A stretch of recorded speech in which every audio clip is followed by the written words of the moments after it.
Chapter 49-33. Qing Ji's face was as pale as a piece of paper, with beads of cold sweat on her forehead. The maid beside her was the lady named Huan Luo. Overlord. Qing Ji's weak voice was soft and powerless. That look coupled with that voice. It was a pitiful painting of a beauty. After all, Qing Ge had always been elegant and dignified. Suddenly becoming so weak, it made one feel sorry for her. The contrast was enough to stir one's heart. But Qing Ji's bellyful of words were stuck in her throat. When Wan's frail face froze in that instant. The scene in the study room. All her plans had been disrupted. Inside the study room, the young lady in a fiery red dress had one arm around the man's neck. The other hand was placed on Dmo Xian's chest. Their posture was intimate. At this moment, both of them simultaneously turned their gazes toward the door. Tacit understanding. Warmth. Qing Ji's body was on the verge of collapse. The sharp pain in her body that felt like it was being pierced by needles was even more unbearable. And Yiqing Luo heaved a sigh of relief when she lowered her eyes. Just at the moment when the door was pushed open, she had coincidentally stuffed that piece of paper with the totem into Dmo Xian's arms. Scared the hell out of her. She was almost discovered by Qing Ge. Luckily, she was quick-witted and had quick reflexes. But she just wanted to hide that piece of paper. It seemed that Qing Ge had misunderstood. Yiqing Luo tilted her head. Her eyes were filled with a faint smile. Miss Qing Ge, what's the matter? Qing Ji's gaze was stuck on Dmo Xian.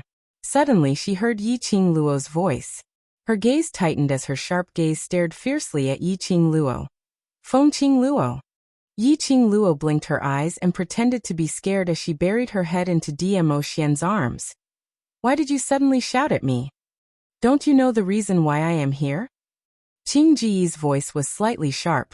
Her jade fingers clasped Huan Luo's arm tightly as she gritted her teeth. She hated it the most. It was Fengqing Luo who deliberately pretended to be innocent and pure. Pretentious. Simply disgusting. Fengqing Luo, that slut, used this kind of pretentious look to deceive the overlord. Yiqing Luo stuck her head out and dragged out the last syllable before blinking her eyes innocently. I don't know, so why did Miss Qing Ge come looking for me? You. Qing Ge gasped and glared at Yiqing Luo. Hand over the antidote. Yiqing Luo tilted her head, her long and narrow eyes raised slightly. What antidote? What are you talking about? Don't play dumb. Qing Ge was so infuriated that she almost died on the spot. She turned to look at Dmo Xian. Overlord, I didn't hesitate to betray his lordship to work for you. Don't tell me you're going to allow Miss Feng to treat me like this? At the end of her sentence, her voice trembled. It was as if he had suffered a great grievance. Dmo Xian had yet to speak. Yiqing Luo moved and stood in front of Dmo Xian, raising her brows at Qing Ge. What did I do to you? You poisoned me. Qing Ge spat out word by word through gritted teeth. After she finished her words, her entire body trembled slightly, as if the pain was spreading throughout her body. Huan Luo's arm was scratched till there were red marks. She looked at Yiqing Luo with heartache. Miss Feng, quickly hand over the antidote. Ever since you came here, my miss has never treated you unfairly. Don't you have a conscience for treating her like this? Yiqing Luo. Oh no. But her mouth was very direct, denying thrice. I didn't, I'm not, don't talk nonsense. Seventh miss who likes trash. Overlord, please be gentler with your love. Seventh miss who likes trash. Overlord, please be gentler with your love. Chapter 49-34. She put on a serious look. You said I poisoned you, show me the evidence. Anyway, there was no evidence. On what basis did she say that she was the one who poisoned her? Qing Ge had not expected Yiqing Luo to deny everything. She was so angry that she almost died on the spot as she gritted her teeth and stared at Yiqing Luo. Fengqing Luo, you. How could you be so shameless? Yiqing Luo's face sunk slightly as her half-squinted eyes congealed a cold arc. Miss Qing Ge, if you don't have any evidence, don't spout nonsense. Her pink lips curled slightly as the chill in her eyes deepened. What evidence do you have to prove that I have poisoned you? If you can't show me the evidence, can I assume that Miss Qing Ge is trying to attract my man's attention and intentionally slandered me? Not only did she refute in a serious manner, she even put on a high hat on Qing Ji's head. Qing Ji's face contorted slightly as she looked at Yi Qing Luo's serious face of denying and intentionally making her hate. Her eyes turned red. A slut is a slut. She actually played this trick. In front of the overlord. All kinds of innocent and pure. But when facing her alone, she knew how to stretch out her sharp claws. This slut relied on this kind of pretentious method to cheat the overlord's trust. Miss Feng. Huan Luo had not expected this eldest miss of the Feng family to be so difficult to deal with. She looked at the princess who was trembling in pain and pursed her lips tightly. What you want, is Miss taking the initiative to ask you for the antidote? Now that Miss is here, what else do you want to do? Miss Feng, for the sake of the overlord, if you hand over the antidote now this matter, we will let it go. Huan Luo's tone was neither servile nor overbearing. Not much emotion could be heard from it. But every word and sentence was filled with an overbearing boldness. Yi Qing Luo covered her mouth as she laughed softly. Her melodious laughter was as melodious as a silver bell. You guys are really funny. How do you put it? It seems like I'm the one who forced Miss Qingge to look for me. What's in it for me if she comes looking for me? Huan Luo took a look at Dmo Xian and saw that from the start till the end, the man had not revealed any trace of emotion. She gritted her teeth and said, because you deliberately wanted my young miss to lower her head to you, please. I can satisfy your vanity in front of His Majesty. When Yi Qing Luo heard that, she giggled. Then has she lowered her head? Are you begging me? Huan Luo was speechless. Lower my head? How could he lower his head? Qingge was a high and mighty princess. How could he lower his head to a slut? Not to mention, begging her. Yi Qing Luo seemed to have seen through Huan Luo's thoughts from her expression. She tilted her head and smiled sweetly like a flower. So, now you admit that you're slandering me? Huan Luo still wanted to say something. But Qingge grabbed his wrist. Qing Ji's face was pale, and the cold sweat on her forehead slid down her face. Her breathing was heavy as she gasped for breath. She said word by word. To put it bluntly, you just want to see me make a fool of myself. After she finished her sentence, she gasped even harder, as though it was extremely strenuous. She shut her eyes tightly and opened them again. No matter what we do, you can't possibly. Give me the antidote. Yi Qing Luo's slender jade-like fingers held her chin. Her long and thick lashes fluttered like butterfly wings. Her smile was still that innocent and harmless. Aya, you've seen through me. Chapter 49-35. The young lady's fingers moved slightly and pressed against her pink lips as she blinked her eyes exaggeratedly. You finally admit it. Qing Ji's eyes widened as she stared at Yi Qing Luo. You admit that you did it on purpose. Yi Qing Luo tilted her head as her silky black hair slid down her porcelain-like delicate little face, making her look even more mischievous and adorable. What can you do even if I admit it? Her fingertips caressed her chin as she smiled innocently. So you want to lower your head to me and beg me to give you the antidote? That obvious mocking tone sounded as if she was teasing a pet. Qing Ji's face, which was already pale from the pain, became even paler. She widened her eyes as anger surged in her eyes. Don't even think about it. Oh. Yi Qing Luo shrugged nonchalantly. Then you can turn around and leave now. This is my place. Qingge was so angry that her face started to turn red again. The redness on her pale face gave her a strange feeling. Qingge felt a fishy sweetness in her throat, as if something was about to gush out. She forcefully suppressed it and turned her gaze to Dmo Xian. Overlord, you heard it. Miss Feng admitted that she was the one who poisoned me. Now, she should be able to see the true face of this seemingly harmless slut. Overlord, I am wholeheartedly only for you. Qingge continued. I tried my best to help you, to achieve your wish. But she treated me like this. Dmo Xian's deep inky eyes glanced at Qingge indifferently. His emotions were indifferent and she couldn't tell what he was thinking. But the man's large palm was still wrapped around the young lady's waist, which gave Qingge a bad premonition. It doesn't matter whether she is the one who poisoned me or not. The man's mellow voice was deep and husky. What's important is what she wants. The man's beautiful lips curled into an ambiguous arc. If she wants to kill someone, I will hand over the knife. Qing Ji's pupils suddenly contracted. Leaning on Huan Luo, she couldn't help but stagger a few times. The meaning of the overlord's words was obvious. Whether this poison was from Feng Qing Luo or not, he would always stand on Feng Qing Luo's side. Overlord. Qing Ji's voice was a little hoarse, as if she was about to cry. How could you do this, heartless? Yes. This man, other than Feng Qing Luo. It was so heartless that it was as if he had no feelings at all. No matter what she said, no matter how pitiful she was, he didn't even flinch. If she wants to kill someone, I'll give her the knife. She killed someone and he gave her a knife. The high and mighty Di Zun, who was like a god. He was cold to others and had an unapproachable temperament. Actually, he was not cold at all. However, all the gentleness was given to Feng Qing Luo alone. There seemed to be a whirlpool in Qing Ji's eyes, churning continuously. Her thoughts were buried under the boundless whirlpool. Sooner or later, she would take Di Zun's gentleness. Sooner or later, she would get the overlord, and let Feng Qing Luo see with her own eyes how the overlord would give all his gentleness to her. A flame of excitement flashed across Qing Dove's eyes. She clasped Huan Luo's arm tightly, gritted her teeth and spat out a word with difficulty. Go! To make her lower her head to Feng Qing Luo. Absolutely impossible. Especially after being teased by Feng Qing Luo. TSK. You really have a backbone. Yi Qing Luo clicked her tongue and praised insincerely. Chapter 49-36. The pigeon paused for a moment. It looked like he stumbled.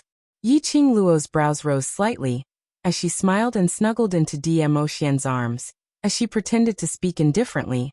Backbone, or life, which one is more important? Xian, what do you think? The man slightly lowered his eyes as deep as the sea, reflecting the young girl's sweet smile. His eyes darkened. His beautiful lips were thin and his voice was elegant and mellow. You are more important. Sudden words of love. It made Yi Qing Luo's maiden heart restless. Her little hand clutched onto his lapel as she raised her head to glare at Dmo Xian coquettishly. I'm being serious here. What I said was very serious. Dmo Xian's eyes were smiling. Ah. Critical strike. My health bar is empty. Her Xian was becoming more and more flirtatious. Don't you know that this is a critical period? Remember the core values of socialism. How could he say such sweet nothings to her? Be careful not to be locked in a small black room. Yi Qing Luo clutched her thumping heart as she couldn't hold it in any longer. Right then, Qing Ge, who had yet to leave, heard the man's gentle and doting voice, saying words of love that she had never heard before. His body felt like it was being pricked by needles. The stab became even more painful. She clutched her clothes tightly. His chi and blood surged. In the next instant his vision turned black. Then he lost consciousness. Miss. Young miss. Huan Luo shouted in panic. The forbidden area of the Palace of Darkness was always quiet. Huan Luo's voice could be heard. This attracted the attention of the disciples of the Palace of Darkness. Very quickly, they rushed over in an orderly manner. Miss Huan Luo, what happened? The leader of the secluded Darkness Palace disciples shouted from outside the forbidden area. Huan Luo took a look at Dmo Xian and Yi Qing Luo, and looked at the unconscious Qing Gu in her arms. She bit her lips and carried Qing Gu out of the study room in quick steps. Yi Qing Luo and Dmo Xian exchanged glances. The girl's pink lips curled up slightly. Looks like we can't stay here anymore. It's all right. Dmo Xian wrapped his arm around her slender waist. I've already found what I wanted to find. Yi Qing Luo raised her eyes. Since you found it, why are you still staying here for? Because you're naughty. The man's voice was light, but it was full of affection. Yi Qing Luo. All right, she couldn't refute. It turned out that he was interested in the power behind Qing Ge, because of her. So he stayed and let her satisfy her curiosity, before seeing if she wanted to leave the base of the Palace of Darkness. Yi Qing Luo's arms circled around his neck. Then shall we leave now? If you don't want to leave, you can stay. He had a way to let her stay in this base safe and sound. Yi Qingluo tilted her head and looked past the door of the study, at the door of Qing Ji's room not too far away. If I were to leave, there's a possibility that she might die from the poison, clear pigeon poison outbreak. Would the power behind her let her off so easily? It felt like there would be a lot of trouble in the future. It's all right. Dmo Xian bowed slightly, his thin lips spitting out words. I can protect you. Don't worry about anything, as long as you wish for it, I will definitely protect you. Yi Qingluo. Critical hit. Blood gauge, 99999. Outside the courtyard, those orderly footsteps had already entered the forbidden grounds. Apparently, they had received Huan Luo's orders. Huan Luo was planning to expose their whereabouts. Yi Qingluo passed her body weight over to Dmo Xian. Before we leave, I still want to go to a place. Seventh young miss who likes trash. Overlord, please be gentler with your love. Seventh young miss who likes trash. Overlord, please be gentler with your love. Chapter 4937. The decorations were exquisite and dazzling, with numerous toys and food, just like a children's paradise in the room. The little one was staring blankly at the candied haws in her hands. That delicate and adorable little face did not have the innocence and joy of a child, but was filled with melancholy. Her delicate brows were tightly knitted into a bundle. After staring at the candied haws for a long time, the little one suddenly threw the candied haws onto the ground. A liar who deceived this princess, just a scoundrel. This princess needs to worry about him. After roaring this sentence, the little one stepped hard on the candied haws again. This princess will not forgive a liar who deceives me. But after a few steps, the little one seemed to have lost all her strength, as she stopped her stomping action and sat on the ground weakly. Her bright and beautiful big eyes stared at the candied haws which had been stepped on. Suddenly, she started to cry. This cry had just started. She heard a clear and melodious voice ringing in the room. How much does Princess Ling Long miss Cici? So much that you're crying. The little one's cries stopped abruptly, as her beautiful eyes widened and looked around vigilantly. Who's there? Inside the room, two figures appeared silently. A fiery lady, dressed in a fluttering red robe. A black-haired man in black robe was like a god. Ling Long's exquisite little face turned slightly pale, as she stood up abruptly and took a step back. You, who are you? What are you trying to do by barging into this princess's room? Her face was filled with vigilance. How did you find out about this princess's room? Are you trying to kidnap this princess as a hostage? Yi Qingluo. This little one knew quite a lot. Her pink lips parted as she released Dmo Xian's waist and walked slowly towards the little one. Then Princess Ling Long. Do you want to be my hostage? Ling Long's little face turned pale again. Then she turned around and wanted to run. But the little one who had stepped on the candied haws earlier, he turned his head and ran. Bam! Her feet stuck to the ground and she fell onto the ground. The elegant and classy Princess Ling Long fell flat on her face. The scene was a little awkward.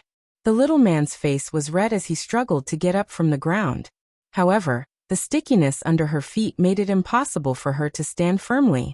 He cut a sorry figure. Ling Long struggled and her eyes immediately turned red. He simply sat on the ground and refused to move. At this moment, a slender and fair little hand stretched out in front of her. Ling Long was startled. She looked up and saw a coquettish face. At this moment, the face was looking at her with a gentle and harmless smile. For some strange reason, Ling Long extended her hand into that fair hand. The warm touch caused the little girl's heart to tremble for a moment, until he was pulled up by someone. Ling Long was still in a daze. Princess Ling Long, can I ask you a question? Yi Qingluo didn't let go of her hand, but slowly squatted down and looked at the little girl at the same level. Ling Long was still a little confused. What? You should have heard that there's news from the Forbidden Land. Yi Qingluo's pink lips curled upwards as her brows were picturesque. If Fengxi is really caught, how do you want to deal with her? The young lady's voice was very gentle. Like a clear spring, it flowed past Ling Long's heart, soothing the restlessness in her heart. How to deal with Fengxi? Ling Long's eyelids drooped down slightly as her voice sounded a little tense. He lied to me and made use of me. If he is caught, I want him to taste the most severe punishment from my secluded palace. Chapter 49:38. The little girl's every word seemed to be squeezed out from the gaps of her teeth. But in the end, all her imposing manner was extinguished at this moment. She drooped her head as her eyes turned red and her crisp childish voice sounded choked. I originally thought so, but. She waved Yiqing Luo's hand away as she hugged her head with both hands. But I don't want him to be caught. Ling Long ultimately couldn't resist the true desire in her heart. She should have hated Fengxi, but the moment she thought of Fengxi's smiling face and the way Fengxi called her Ling Long, she couldn't raise any bit of hatred. That was her first friend, the first one, whom she sincerely wanted to befriend. Even if he lied to her, she didn't want anything to happen to him. Ling Long's reply made Yiqing Luo's smile deepened. Indeed, it was right for her to make this trip. She didn't misjudge Ling Long. Yiqing Luo took out a handkerchief and gently wiped away the tears on Ling Long's face as she spoke in a gentle voice. Actually, when Fengxi left here, she left something for you. Ling Long blinked her eyes. What is it? Yiqing Luo stuffed the handkerchief into her palm and pointed to her bed.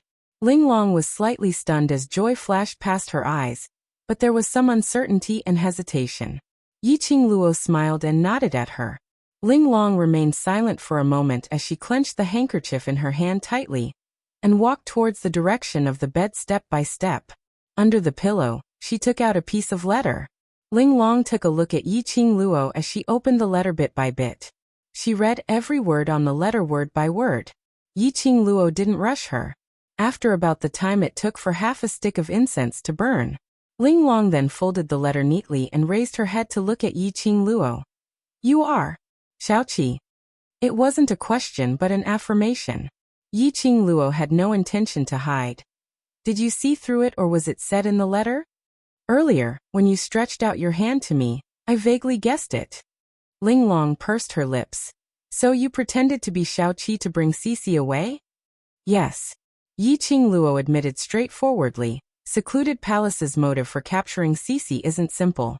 It's too dangerous for Cici to stay here. I understand.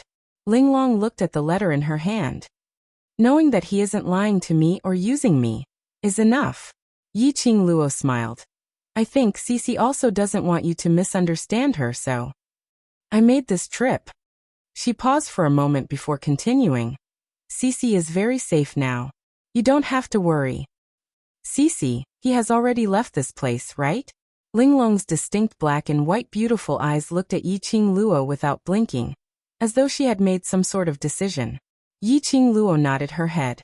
Ling Long clenched her tiny fists tightly. Then he stuffed the letter into his pocket. He raised his hands and stretched it out in front of Yiqing Luo. Xiaoqi, catch me. Yiqing Luo. What kind of operation was this? I'll be your hostage, bring me out of this dark place. Ling Long stuffed her hands into Yiqing Luo's hands. Bring me to look for Cici. Hostage. Your Highness, are you serious? Wasn't this train of thought a little too fast? I'm the most pampered princess of Secluded Palace. As long as I'm in your hands, they absolutely won't dare to touch me. You can use me as a hostage and leave this place. Chapter 49:39. Little Princess started to analyze the reason for Yiqing Luo. Yiqing Luo. This child was rather smart. She actually volunteered to be a hostage. But she didn't need a hostage to leave this place? But looking at Ling Long's determined eyes, she looked as though she was volunteering to be a hostage. Yiqing Luo really couldn't bear to reject her. She turned her head and looked at Dmo Xian. The black-haired man's thin lips curled slightly as his gaze was filled with love, as though he was saying, "You decide. Then take the hostage away." Ling Long volunteered. Moreover, Fengxi should also want to see Ling Long. A child's friendship was very pure. It wouldn't be mixed with too many interests and complicated relationships. Yiqing Luo didn't wish for Fengxi to lose a friend like this.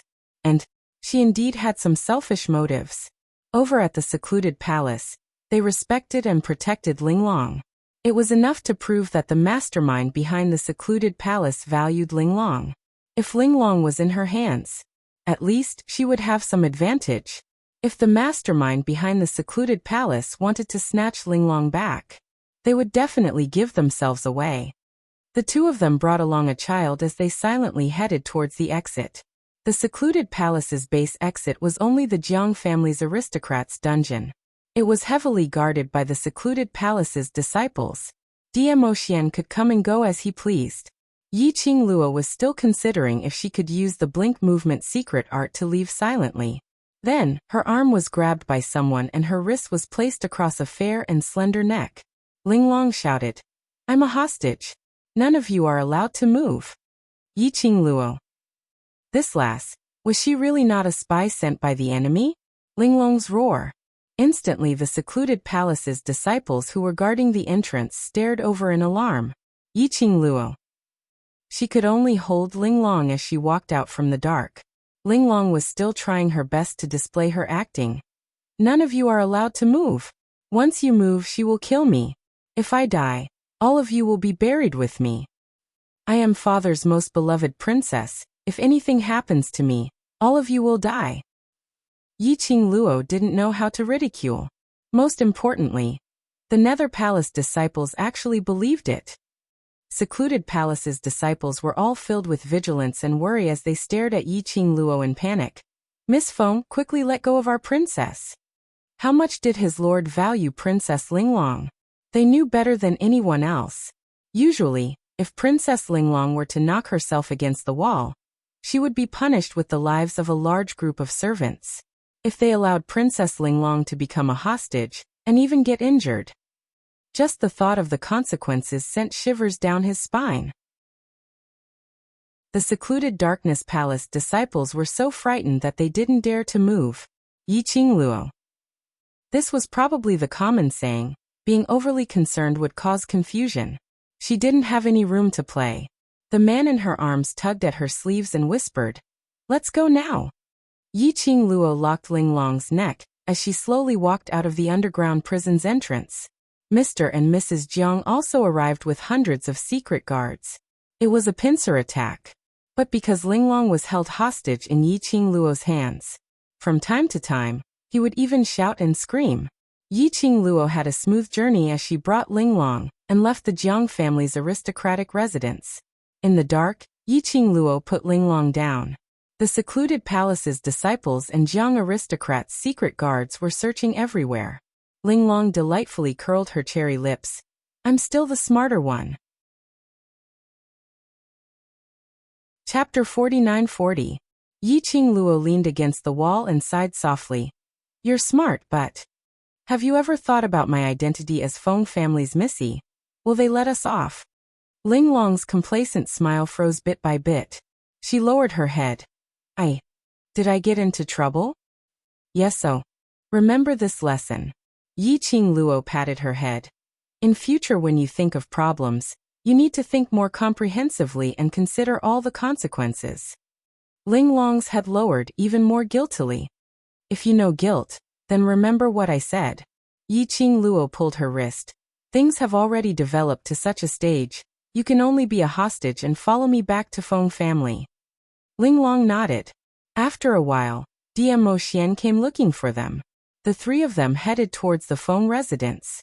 They just reached the Feng residence. As expected, they saw the secluded palace's disciples and the Jiang family's secret guards guarding outside. But they were just loitering outside and had no intention to barge in.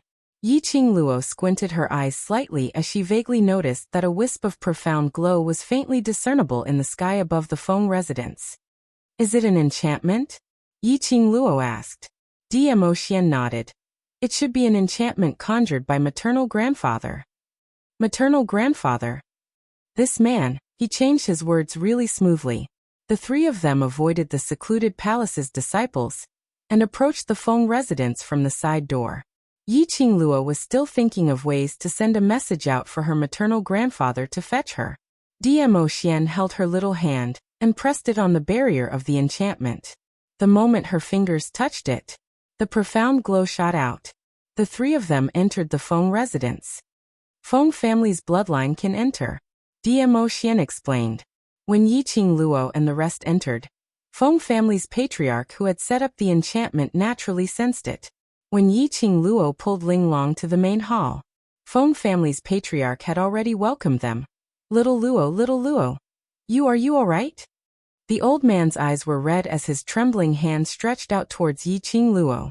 Yiqing Luo hugged her maternal grandfather and said softly, I'm alright, look at me, haven't I come back safe and sound? The old man pulled Yiqing Luo and sized her up for a while, until he was sure that Yiqing Luo indeed had no injuries on her before he was assured. It was at this moment that he noticed Dmo Xian who was standing not too far away. Xiaoxian is here too. Come here. The old man's eyes lit up as he beckoned to Dmo Xian. Yiqing Luo. What kind of name was that? But when he saw Dmo Xian obediently walking to his side, allowing Patriarch Feng to pat his shoulder, listening to the old man's brainwashing greeting, Little Xian is Little Xian. Grandfather handing Little Luo over to you was indeed the right choice. Fortunately, you were there, so she was safe. Thank you, Grandfather, for your trust. I've said it before. I will protect Lil Luo well. Dmo Xian gave a courteous smile. Good boy. Grandfather has always believed in you. Feng family master patted his shoulder again, and his eyes were full of joy. Yiqing Luo. She had no idea what had happened between Grandpa and Xian while she was away. But Grandpa liked Xian so much. She didn't have to worry about how to make her family accept Xian's existence. After Master Feng was excited for a while, he saw the beautiful little girl standing aside and looking around curiously. Yiqing Luo was about to answer, but she heard a crisp little voice coming from not too far away. Linglong? Seventh Miss who likes trash. Overlord, please be gentler with your love. Seventh Miss who likes trash. Overlord, please be gentler with your love. Chapter 49-41. A small figure ran towards Linglong speedily. Linglong, it's really you. Feng Shi grabbed Linglong's hand with a face full of surprise. Linglong's face was also filled with joy when he saw Feng Shi. But the next moment, she straightened her face and shook off Feng Shi's hand, staring at him fiercely. Now you know to call me? Why didn't you tell me when you were leaving? Feng Shi's little head drooped. Because you weren't there at that time. You left without a word. Have you ever thought about my feelings? Linglong bit his lower lip and continued to be fierce. Feng Shi stretched out her little hand to grab Linglong's hand and said in a weak voice, I left you a message, Linglong. What if I didn't see it? Feng Shi's little face turned pale as she looked at Linglong with red eyes. Linglong, I really didn't mean to, at that time. I had no choice. He hurriedly explained. Sister took a huge risk to sneak in there to save me. I can't drag her down. The fierce look on Linglong's face faded slowly. She grabbed Feng Shi's hand hard. Next time, do you dare to leave me like this? Feng Shi was stunned and shook her head quickly. No. The two little ones looked at each other and smiled. Children's friendship was extremely pure. It wouldn't be mixed with any interest disputes. Although, their positions might not be the same. But such a pure friendship. Perhaps it could change a lot of things. It was rare for Feng family's master to see his grandson like this. He looked like a real child. He stared at Linglong with some doubts. Yiqing Luo held Feng family patriarch's arm and said with a smile, Children should play with other children, let's not disturb them. She held Feng family patriarch's arm and looked at Granny Feng. Granny Feng, keep an eye on them with the secret guards. When they entered the hall, Yiqing Luo then explained Linglong's identity. Feng family patriarch's expression changed abruptly. What? The princess of Abyss Palace? Why did you bring her here? Accompany Cici and be a hostage at the same time. Yiqing Luo paused for a moment and narrated the matter of secluded Darkness Palace and Jiang family's aristocrats colluding with each other. And now they were all gathered outside the Phoenix residence, ready to make trouble, in a concise and comprehensive manner. A few pieces of news came down one after another. Patriarch Feng was a little confused. When Dmo Xian sent Feng Shi back, Therefore, he only told him to set up a barrier to prevent anyone from kidnapping Feng Xi again. But he didn't expect things to develop to this point. Yi Qingluo supported Feng family's patriarch to sit down as she spoke with a solemn expression. Today's actions should have alerted the enemy. I'm afraid that secluded palace's side will take action soon. With how careful and cunning the Abyss Palace was, once the Abyss Palace took action, the Abyss Palace would definitely be destroyed. The entire God world would definitely suffer a huge blow. It's best to inform little uncle's side to be prepared. Yi Qingluo continued. The heavens of the God world were about to change. Everything was as Yi Qingluo had predicted. The various aristocrats in the God realm had started to show signs of being divided. Towards the Feng family, who had been in charge of the God realm for a long time, the various aristocrats had long accumulated a lot of resentment. If the Feng family's acting God Emperor was recognized by the Divine Phoenix and obtained the Divine Phoenix's inheritance, everyone could still accept it. Seventh Miss Who Likes Trash. Overlord, please be gentler with your love. Seventh Miss Who Likes Trash. Overlord, please be gentler with your love. Chapter 49-42. But unfortunately, Feng Liqiong did not obtain the inheritance of the Divine Phoenix. It was only because of the former Divine Emperor that he had the acting position today, who didn't want to be above others, who didn't want to control the entire God realm. When this dissatisfaction and the desire for power, there was a little push.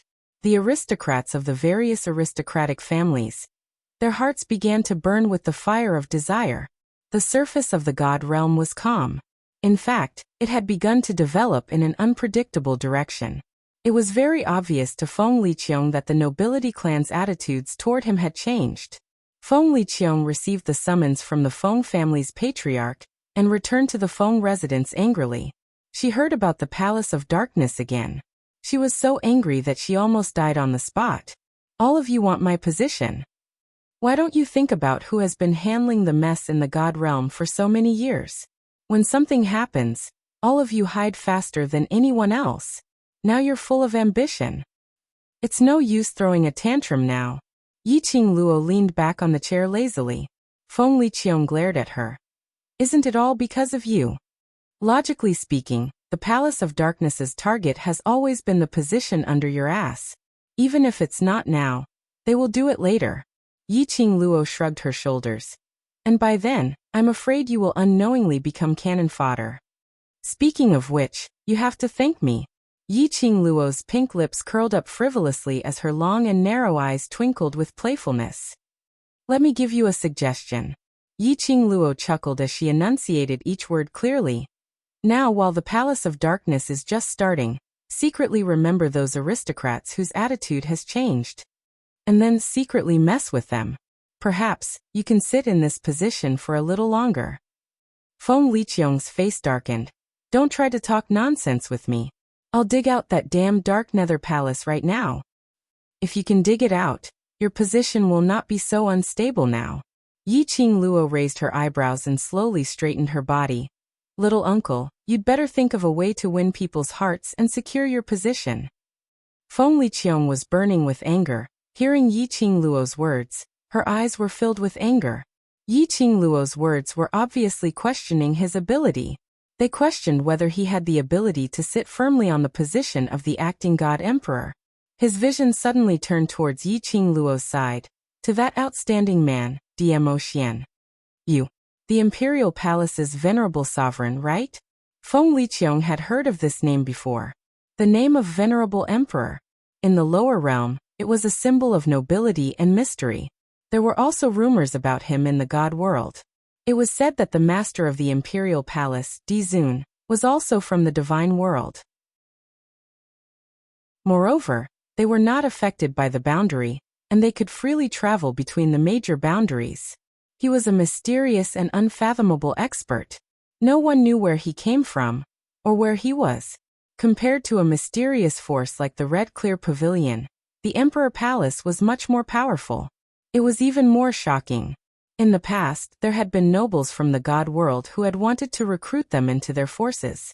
Finally, that nobleman's entire family was annihilated. It was enough to prove how powerful this person was. As time went by, even in the god world, no one dared to go near the imperial palace. Feng Liqiang searched for information about Dmo Xian in her mind. Since you want to marry our little Luo, shouldn't you show some sincerity? Chapter 49-43. Feng Liqiang knew about the relationship between Dmo Xian and Yiqing Luo. It was just that when Dmo Xian went to the Feng family to interact with old Master Feng, he didn't come back. But from the secret guard of the Feng residence, old Master Feng couldn't be more satisfied with this grandson-in-law. But he just couldn't stand Dmo Xian. What kind of dog was he, standing out and saying that he wanted to marry little Luo? Did he think that it was so easy to marry a lady from the Feng residence? So what if he was powerful and had a distinguished status? He couldn't even settle a wild chicken like Nether Palace. He was just a waste. This dog Nether Palace, I'll leave it to you. If you can't settle it, don't even think of marrying our little Luo. Feng Liqiang sneered. What nonsense are you talking about? Feng Liqiang threw the teacup over. Don't you want a junior to help you settle your own matter? Don't you have any shame? I'm just testing his abilities, Feng Liqiang said with a straight face. Yiqing Luo almost believed what he said. Get lost. Feng Clan's master glared at his son angrily. Don't think about little Luo and little Xian. I have specially investigated the forces of the Palace of Darkness. To be able to avoid the heavenly way and commit atrocities in the lower realms, almost annihilating the lower realms, and now to be able to quietly take root in the god realm, and quietly instigate so many aristocrats. That's enough to prove that this force is not to be underestimated. Since the other party's aim is the position of God Emperor, you as the acting God Emperor should be a good example and settle this matter quickly. Otherwise, give up the position under your butt. Feng Liqiang's words made Feng Liqiang's face turn black bit by bit. By the time the last sentence was said, Feng Liqiang was like a cat whose tail had been stepped on, instantly exploded. Give up? You want me to give up the position? Since you can't settle a force that popped out of nowhere, why not directly give up the position? Feng Liqiang didn't feel that there was anything wrong with his words. Give up the position to who? Fengqing Luo? Feng Liqiang was so angry that she laughed. His tone was filled with ridicule as he squinted at Yiqing Luo. Unexpectedly, Feng Clan Master nodded very seriously. Yes, this position should belong to little Luo. The expression on Feng Liqiang's face gradually stiffened. All of a sudden, Feng Liqiang slammed the table and stood up. Did you make up your mind a long time ago? Do you still think I'm not qualified to be the emperor? Feng Liqiang's anger was unquenchable, reverberating in the hall. The air was tense. There was a moment of silence. Only then did the Feng family patriarch slowly stand up. His entire person seemed to have aged several decades, and his tone was gloomy. It's not that I don't think you're up to the task, but the inheritance of the Divine Phoenix does not acknowledge you. All the generations of divine emperors in the God realm have been succeeded by the successor of the Divine Phoenix. I admit that you've done very well as the acting Divine Emperor all these years, even better than Feng Ge. But, if you can't obtain the inheritance of the Divine Phoenix, how can you convince the masses? Feng Liqiang's tense mood, in the words of Feng Clan head, loosened little by little. The anger on her face had also dissipated. Feng Liqiang took a deep breath and looked at Yiqing Luo. Now, the only way is to obtain the inheritance of the Divine Phoenix, and suppress those who have ulterior motives. Feng Liqiang's hands, which were pressed on the table, curled up into fists. On what basis are you so sure that she can obtain the inheritance of the Divine Phoenix?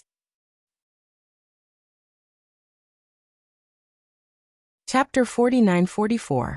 Based on the fact that she is Xiao Ji's daughter. Feng Clan Master said each word with great strength. Feng Liqiang slammed her fist on the table again. The sandalwood table broke into pieces and fell to the ground. Feng Liqiang's position was very close to Yiqing Luo. The table shattered and splinters of wood flew everywhere. In the instant that Feng Liqiang swung her fist, Dmo Xian had already stood up and pulled the young lady into his arms. Turning his back, he protected the young lady tightly in his arms. The sawdust hit Dmo Xian's back. Feng Clan Master's complexion changed. Why are you angry? If you can't obtain the recognition of the Divine Phoenix's inheritance, then it's your own incompetence. Feng Liqiang's eyes were filled with rage. He clenched his teeth as he stared angrily at Yi Qingluo, and then stared at Patriarch Feng. With a wave of his sleeves, he turned around and walked out of the hall. No matter how Feng Clan Master shouted behind him, he didn't look back. This unfilial son, I'm so mad. Master Feng was so angry that his chest was moving up and down. He staggered back and sat on the chair. Yi Qingluo hurriedly went over and placed her slender little hand on Feng family's patriarch's shoulder. Grandfather, don't be angry. If you get angry, no one will be able to protect me. The girl's soft voice reduced Feng Clan Master's anger a lot. Listening to the young lady's words, he squinted at Dmo Xian. Isn't there someone protecting you very well? Yi Qingluo's little hands circled around the old man's neck. Isn't he protecting me on behalf of grandfather? But I still want grandfather to protect me personally. So grandpa, for my sake, you can't be angry anymore. Feng Clan Master was coaxed to finally show a smile. Yi Qingluo then took the opportunity to say, actually, little uncle is not angry because of the Divine Phoenix's inheritance. He is just too obsessed with the past. Because he cared about my mother, he trapped himself in the past. He just wanted to prove that he wasn't worse than my mother. Feng Clan Master sighed lightly. How can I not know? Feng Liqiang's greatest obsession was that Feng Ge had once ruined everything for a man. He thought he hated Feng Ge, but the so-called hatred was just because he cared too much. He stubbornly wanted to become the true emperor of divine emperors. He wanted to prove that he was as capable as Feng Ge. Therefore, he had been paranoid and had distorted his thoughts. On this point, this made Yi Qingluo think of Zhu Wuxian. Because of his own obsession, that man could no longer walk out of it. Actually, those disloyal nobles are already disloyal. Even if a divine emperor who has obtained the inheritance of the divine phoenix and is acknowledged by the divine emperor appears, I'm afraid it will be of no use. The people of the god world were godlike existences that stood above all the other worlds. Arrogance, conceit, and complacency were the norm. Obeying the emperor of the divine emperor was just a long-standing habit. However, the moment he harbored other thoughts in his heart, this kind of habit was easily broken. They could be their own masters. Why should he submit to others? So what if he obtained the inheritance of the divine phoenix? Obtaining the inheritance of the divine phoenix is not just to let the people in the god realm acknowledge your existence. Patriarch Feng patted the back of Yi Qingluo's hand. The target of the Palace of Darkness is you. With the divine phoenix profound heart jade, you are the best vessel. If grandfather is not by your side, and Xiao Xian is not by your side, what should you do? As long as you obtain the inheritance of the divine phoenix, inherit the position of the divine emperor, and activate the Feng bloodline, you will have enough power to protect yourself. In this way, grandfather can be rest assured. Seventh Miss who likes trash. Lord Overlord, please be gentler and collect it. Seventh Miss who likes trash. Lord Overlord, please be gentler and hit me. Chapter 49-45. Yi Qingluo pursed her lips slightly. But I may not be able to get the inheritance of Divine Phoenix. You can. Feng family patriarch slowly held Yi Qingluo's hand and pointed at the ring and bracelet on her hand. Before Xiao Gu passed away, she sealed you for thousands of years and specially sent you to the lower realm, to protect you. Xiao Gu must have her reasons for doing this. These are all left by Xiao Gu for you. It is also a symbol of you being her successor. Azure Dew bracelet, Azure Dew 5-piece set. These all belong to her mother. Yi Qingluo recalled that she had seen countless times in the Palace of Darkness with her mother's portrait carved on the stone wall. The top was also carved with the pattern of the Azure Dew 5-piece set. Her eyelashes fluttered slightly. That's right. Azure Dew 5-piece set could open the seal to the Emperor God's tomb. And her mother left all these for her. Didn't this already explain everything? But how to get the inheritance of Divine Phoenix? Even I don't know. Feng family patriarch's eyes were serious. I think, If it is Xiao Luo, there must be a way. The hope in the old man's eyes seemed to place all his hopes on her. Yiqing Luo couldn't say anything to reject. Grandfather. A mellow and husky male voice spoke respectfully. Dmo Xian stood behind Yiqing Luo and placed one hand on her slender shoulder. His thin lips curled up as he said firmly, I will accompany Xiao Luo. Feng family patriarch pulled their hands together and patted them lightly. If the two of you can be of one heart and stick to each other, I believe that everything will be solved easily. On the second day after Yiqing Luo brought the hostage, Linglong back to the Feng residence. A group of people appeared at the entrance of the Feng residence. That was, dressed in black robes, they were disciples of the Palace of Darkness. Surrounded by countless of Palace of Darkness disciples and Jiang family's secret guards, they stood at the entrance of the Feng residence and handed over their visiting cards. Their leader was a man dressed in a luxurious brocade robe. He was dressed in a noble and luxurious outfit. However, the man was wearing a mask, revealing only two eyes that were as deep as the sea. The man was riding a white horse that was completely different from the rest of the team. Behind the white horse was a luxurious carriage. When Yiqing Luo saw the calling card, she went into a slight blank. Was she seeing things? This is an invitation from the Dark Nether Palace? The Dark Darkness Palace had come out from its hiding place? This was a big move. Incredible. I'm not going. A hand reached out and took the visiting card away, then threw it into the hands of the servant guarding the door. Go and reject him. Wait. Yiqing Luo's arms encircled that person's waist as she raised her head. Since Secluded Palace has invited us so openly, let's go over and take a look. He was quite curious as to what the Dark Palace was up to. No. Dmo Xian rejected Yiqing Luo's idea without any hesitation. Yiqing Luo blinked her eyes. The gloomy palace had always been hiding in a dark corner. Now he was walking out openly. There must be a reason behind it. Rather than waiting for death, he might as well go with the flow and see what the Palace of Gloomy Darkness was up to. For this point, Dmo Xian should know this too. But why was he so resistant?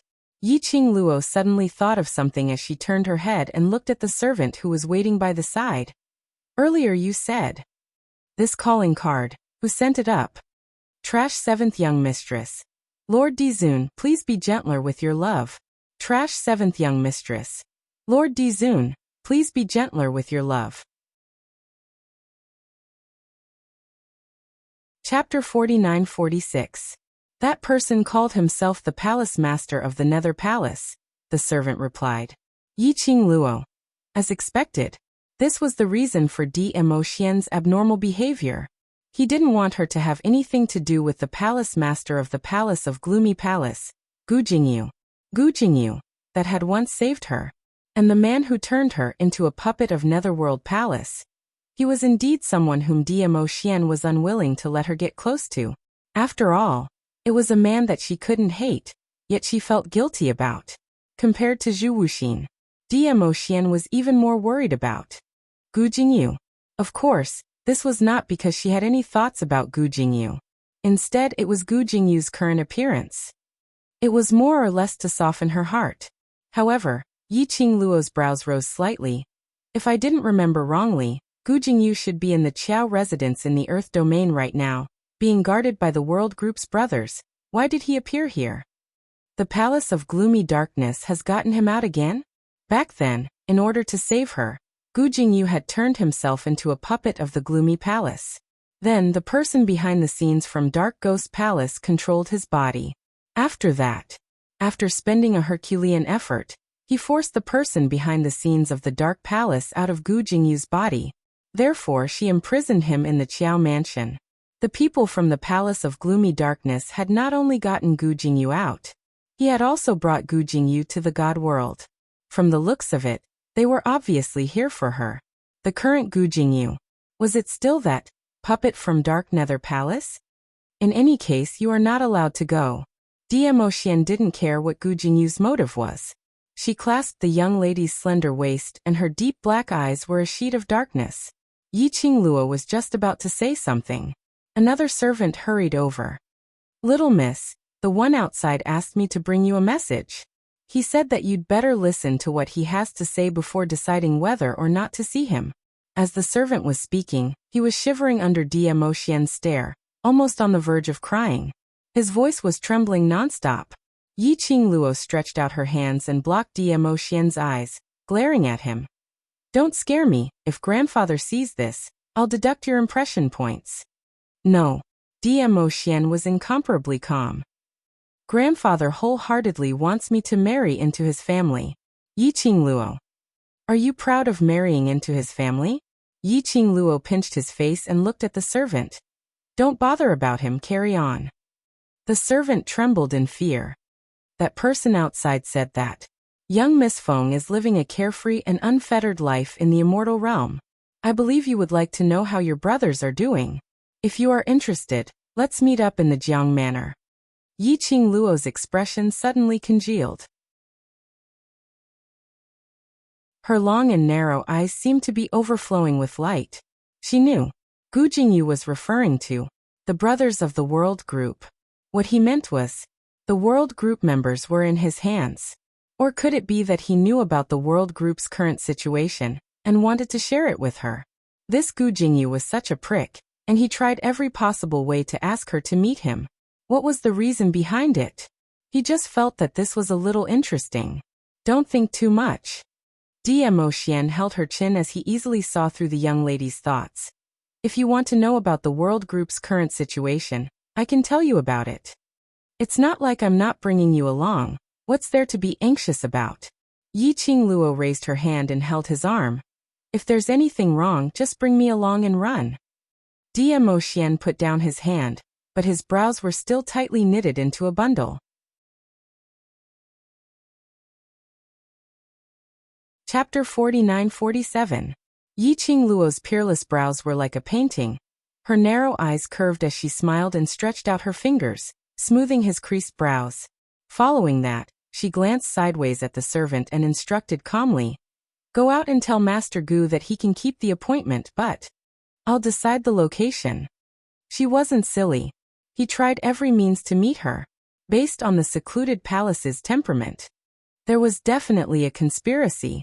She wouldn't be so silly to walk right into the trap. Want to meet him? Listen to her. Very quickly, the servant came back with a reply. Gu Jingyu agreed. Yi Qingluo didn't choose a place that was too far away from the Feng residence. She chose a restaurant under Feng Liqiong's influence, and using her identity as the Feng family's young miss, she asked for a top-notch secret room. Following that, she pulled Diemo Xian along to the appointment.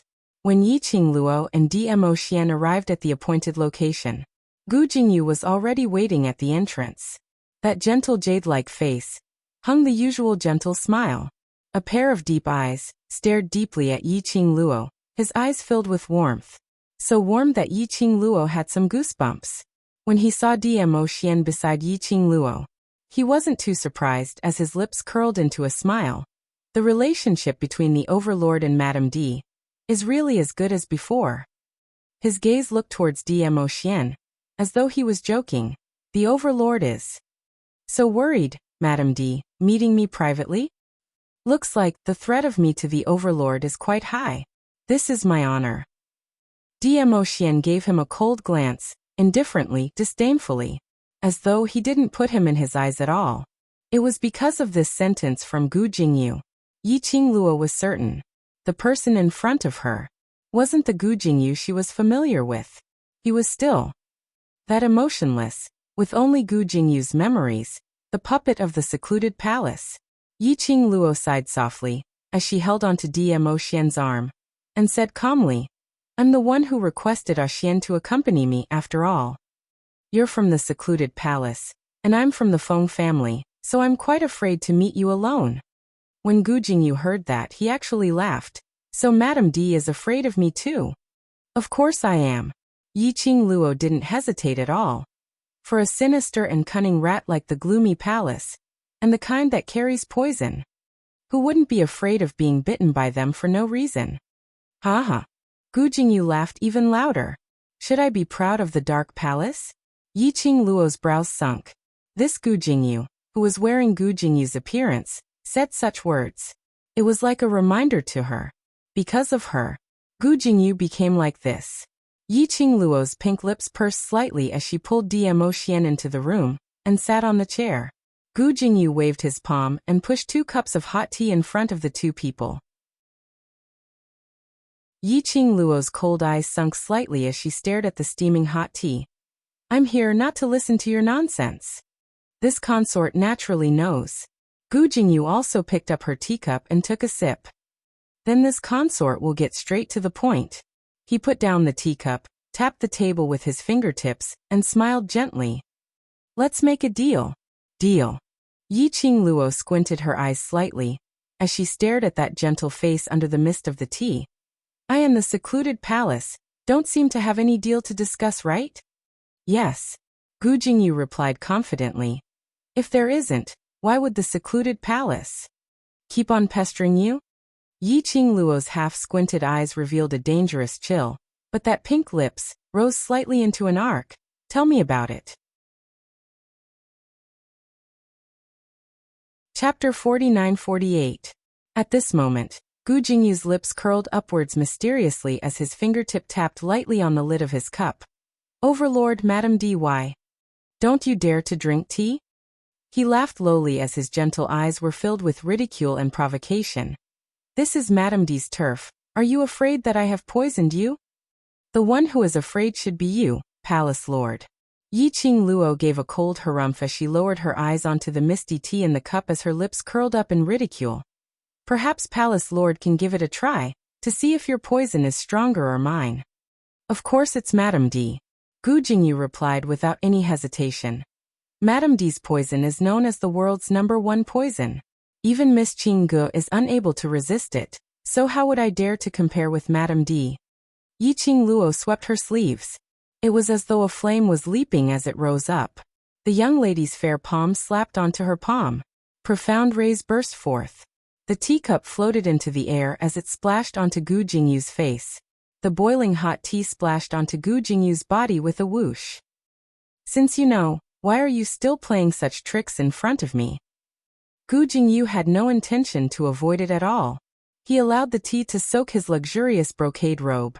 He lowered his eyes as he watched the tea leaves swirling on his robe, but there wasn't much change in his expression.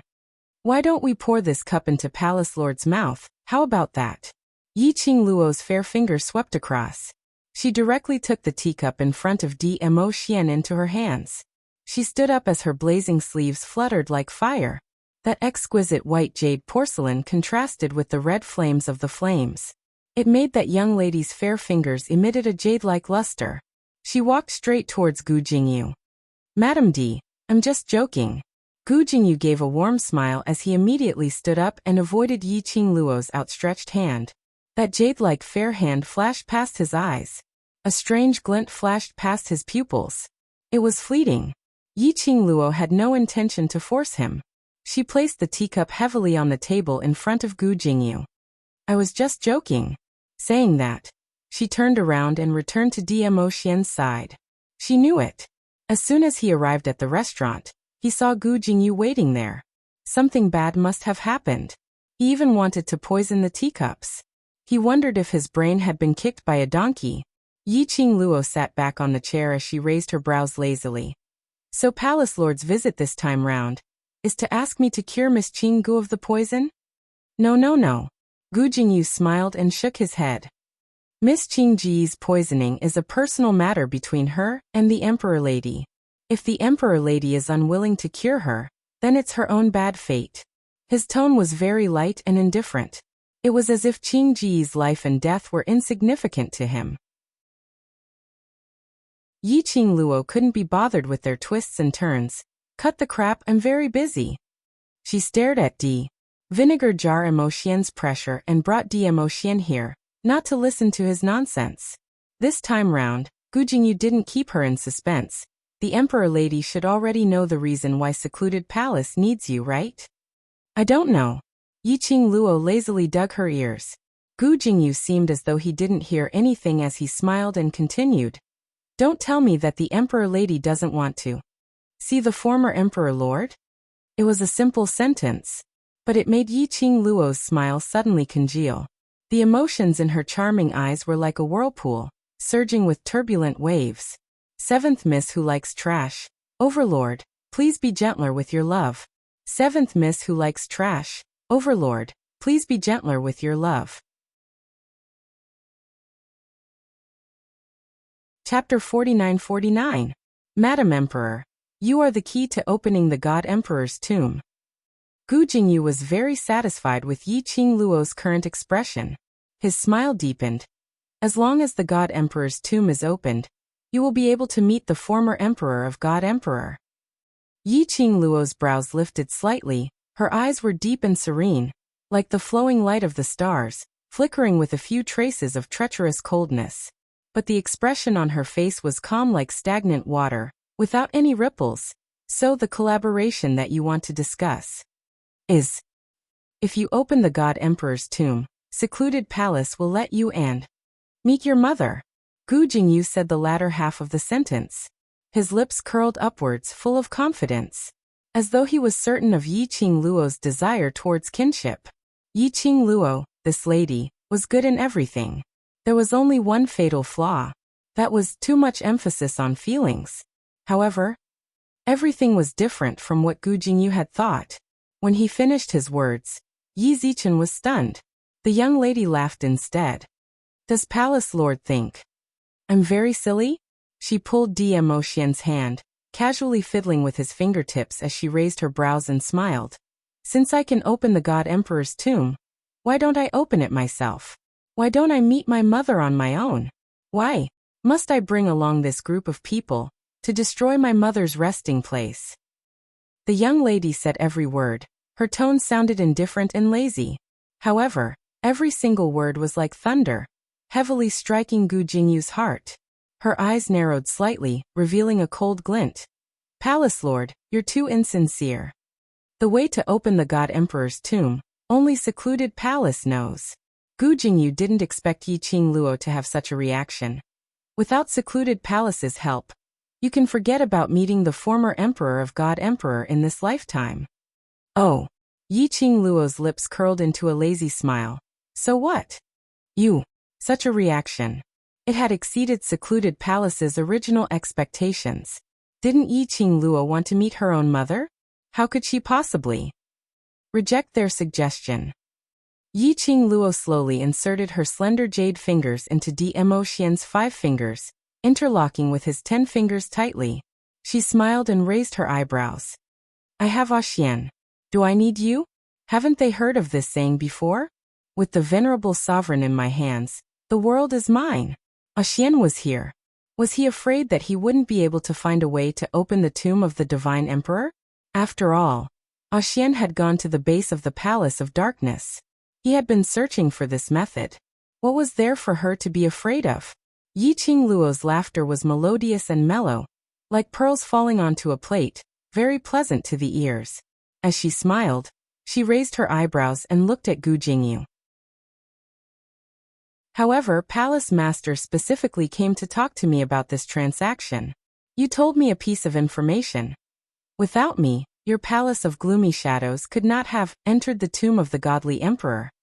After Yi Qing Luo finished this sentence with a smile, her pink lips curled up even more, as the corners of her eyes added a few long and narrow seductive ripples. Her lips curled up frivolously, as she said word by word. So you're not able to take out something of equal value. So what kind of transaction do you want to discuss with me? Black mist surged in Gu Jingyu's eyes. His gentle jade-like face turned chilly. Palace Master, please leave. She pulled Dmo Xian as she stood up. After you've thought of what to use to trade with me, then come look for me at the Phoenix residence. Saying that, she pulled Dmo Xian as she walked past Gu Jingyu and left the room. Seventh Young Miss Who Likes Trash. Overlord, please be gentler with your love. Seventh Young Miss Who Likes Trash. Overlord, please be gentler with your love. Chapter 49-50. Gu Jingyu sat on the chair in a daze. Until the young lady walked past him. He abruptly regained his senses. He stood up abruptly and turned his head over. His line of sight fell onto the young lady and the man's hands. From the beginning till the end, their fingers were clasped together, Wait! Wait! Inexplicably, the voice of stopping had already spilled out from his mouth. His gentle face, at this moment, was filled with a complicated emotion. His deep black eyes stared intently at her hand. The fiery young lady paused her footsteps, tilted her head to look at him, her long and narrow eyes, calm and indifferent. Gu Jingyu's throat tightened. He just stared at Yi Qingluo, staring at their clasped hands. The bottom of his heart felt as if there were dense needles pricking. He didn't know why he called out to her. He also didn't know why he felt so depressed at this moment. The bottom of his heart felt as if there was a huge net densely covering his heart, making him unable to find the answer to his abnormal emotions. Palace Lord Gu. A cold mellow voice, as if 1,000 years of ice, was transmitted into Gu Jingyu's ears. He regained his senses. In front of him, that fiery red-robed young lady was already in the arms of a man in purple robe, tightly sealed, revealing only half of her exquisite face. That absolute possessive posture, noble and elegant, with a threatening tone. Please conduct yourself with dignity. The words fell. The man carried the young lady by the waist and walked away. In a blink of an eye, he disappeared in front of his eyes. It was at this moment Gu Jingyu's body suddenly seemed to be exhausted, as he sat heavily on the ground. Conduct himself? Conduct himself? His gaze and demeanor earlier. What exactly did it look like? Why, the overlord asked him to conduct himself. And it was that kind of warning, an absolute possessive posture. It was as if he had some improper thoughts towards Yi Qingluo. Improper thoughts. But that was in the past. The current him should not have any feelings towards her. Why, his heart felt so uncomfortable. Heh. A light chuckle was heard from not too far away. Gu Jingyu suddenly raised his eyes vigilantly. What entered his eyes was a section of fiery red robe. The bright fiery color made his eyes reveal a ray of light. Yi Qing. Before he could finish his sentence, the expression on Gu Jingyu's face gradually froze. That wasn't Yi Qingluo. Instead, he was dressed in red, but his face was extremely cold. He frowned slightly and slowly stood up. Pavilion Master Chu, how have you been? If this person in front of him was not Zhu Wuxin, who could it be? Chu Wuxin stood in front of Gu Jingyu, his fiery red robe fluttering in the wind. But that cold and arrogant temperament, however, it suppressed the beauty brought about by the red dress. How pitiful! Zhu Wuxin looked at Gu Jingyu and asked, not understanding what he meant. Gu Jingyu frowned. What do you mean? You don't even have the heart to love someone. Pitiful and lamentable. Zhu Wuxian's voice was cold, and there was not much fluctuation in it. Gu Jingyu frowned even more. At this moment, Zhu Wuxian glanced sideways at him with an unclear meaning. Are you really willing to give Yi Qingluo to Dmo Xian? Back at Feng Manor, Feng family's patriarch and Feng Liqiong were in a heated argument. The two children had already been brought by Grandma Feng to a place further away to play. Yi Qingluo had just stepped into the main hall. She was shocked by the vase which was thrown towards her. Dmo Xian's reaction was swift. He caught the vase with one hand and used the other to pull the young lady behind him, blocking in front of him. Trash seventh young mistress. Lord Dizun, please be gentler with your love. Trash seventh young mistress. Lord Dizun, please be gentler with your love. Chapter 49-51. The entire house was in a mess. The return of the two made the quarreling father and son to stop. Yi Qingluo carefully poked her head out and hugged the vase in Dmo Xian's hands tightly as she walked over. Are you two trying to demolish the house? Don't you know that everything in the house is very expensive? She put the vase back in place and turned to look at Feng Liqiong. Why? The minute I'm not at home, you start quarreling? Feng family's patriarch was about to speak. Yi Qingluo had already walked over to Feng Liqiong. Uncle, do you want to explain to me why did you start a fight with grandfather? Feng Liqiong's face darkened, with a I'm mad, don't provoke me attitude. It indeed looked scary. Little Luo, don't talk so much with him, his brain is spoilt. Feng family's patriarch gave his son an angry stare. Towards Feng Liqiong's black face, Yi Qingluo wasn't afraid at all. She walked over to Feng Liqiang and sat down, staring straight at Feng Liqiang, staring so hard that Feng Liqiang's heart was flustered, as he stared back with a black face. What are you looking at? Look at you now, what do you look like? Yiqing Luo replied indifferently. If mother knew that you and grandfather fought, she would definitely be very upset. The moment this sentence came out, Feng Liqiang's pupils suddenly contracted. His black face, instantly covered with frost. She's upset? If she knew that she's upset, she wouldn't have abandoned the Feng family. If she really didn't care, how would she pass away? Yiqing Luo's voice was very calm. Uncle, you are the brother that mother values the most. You are her pride, what do you think? Now that you've become like this, what kind of blow would it be to her? You can be angry at mother's desperate actions for love. You can be angry at my appearance, but you can't be angry at grandfather. He is an elder, your father, mother's father. Uncle, this. Not only mother will be disappointed, I will also be disappointed in you. The young lady stared at Feng Liqiang, enunciating each word firmly. That pair of charming eyes, from the original enthusiasm, gradually became dim and cold. She stood up, seemingly utterly disappointed. She didn't look at him anymore.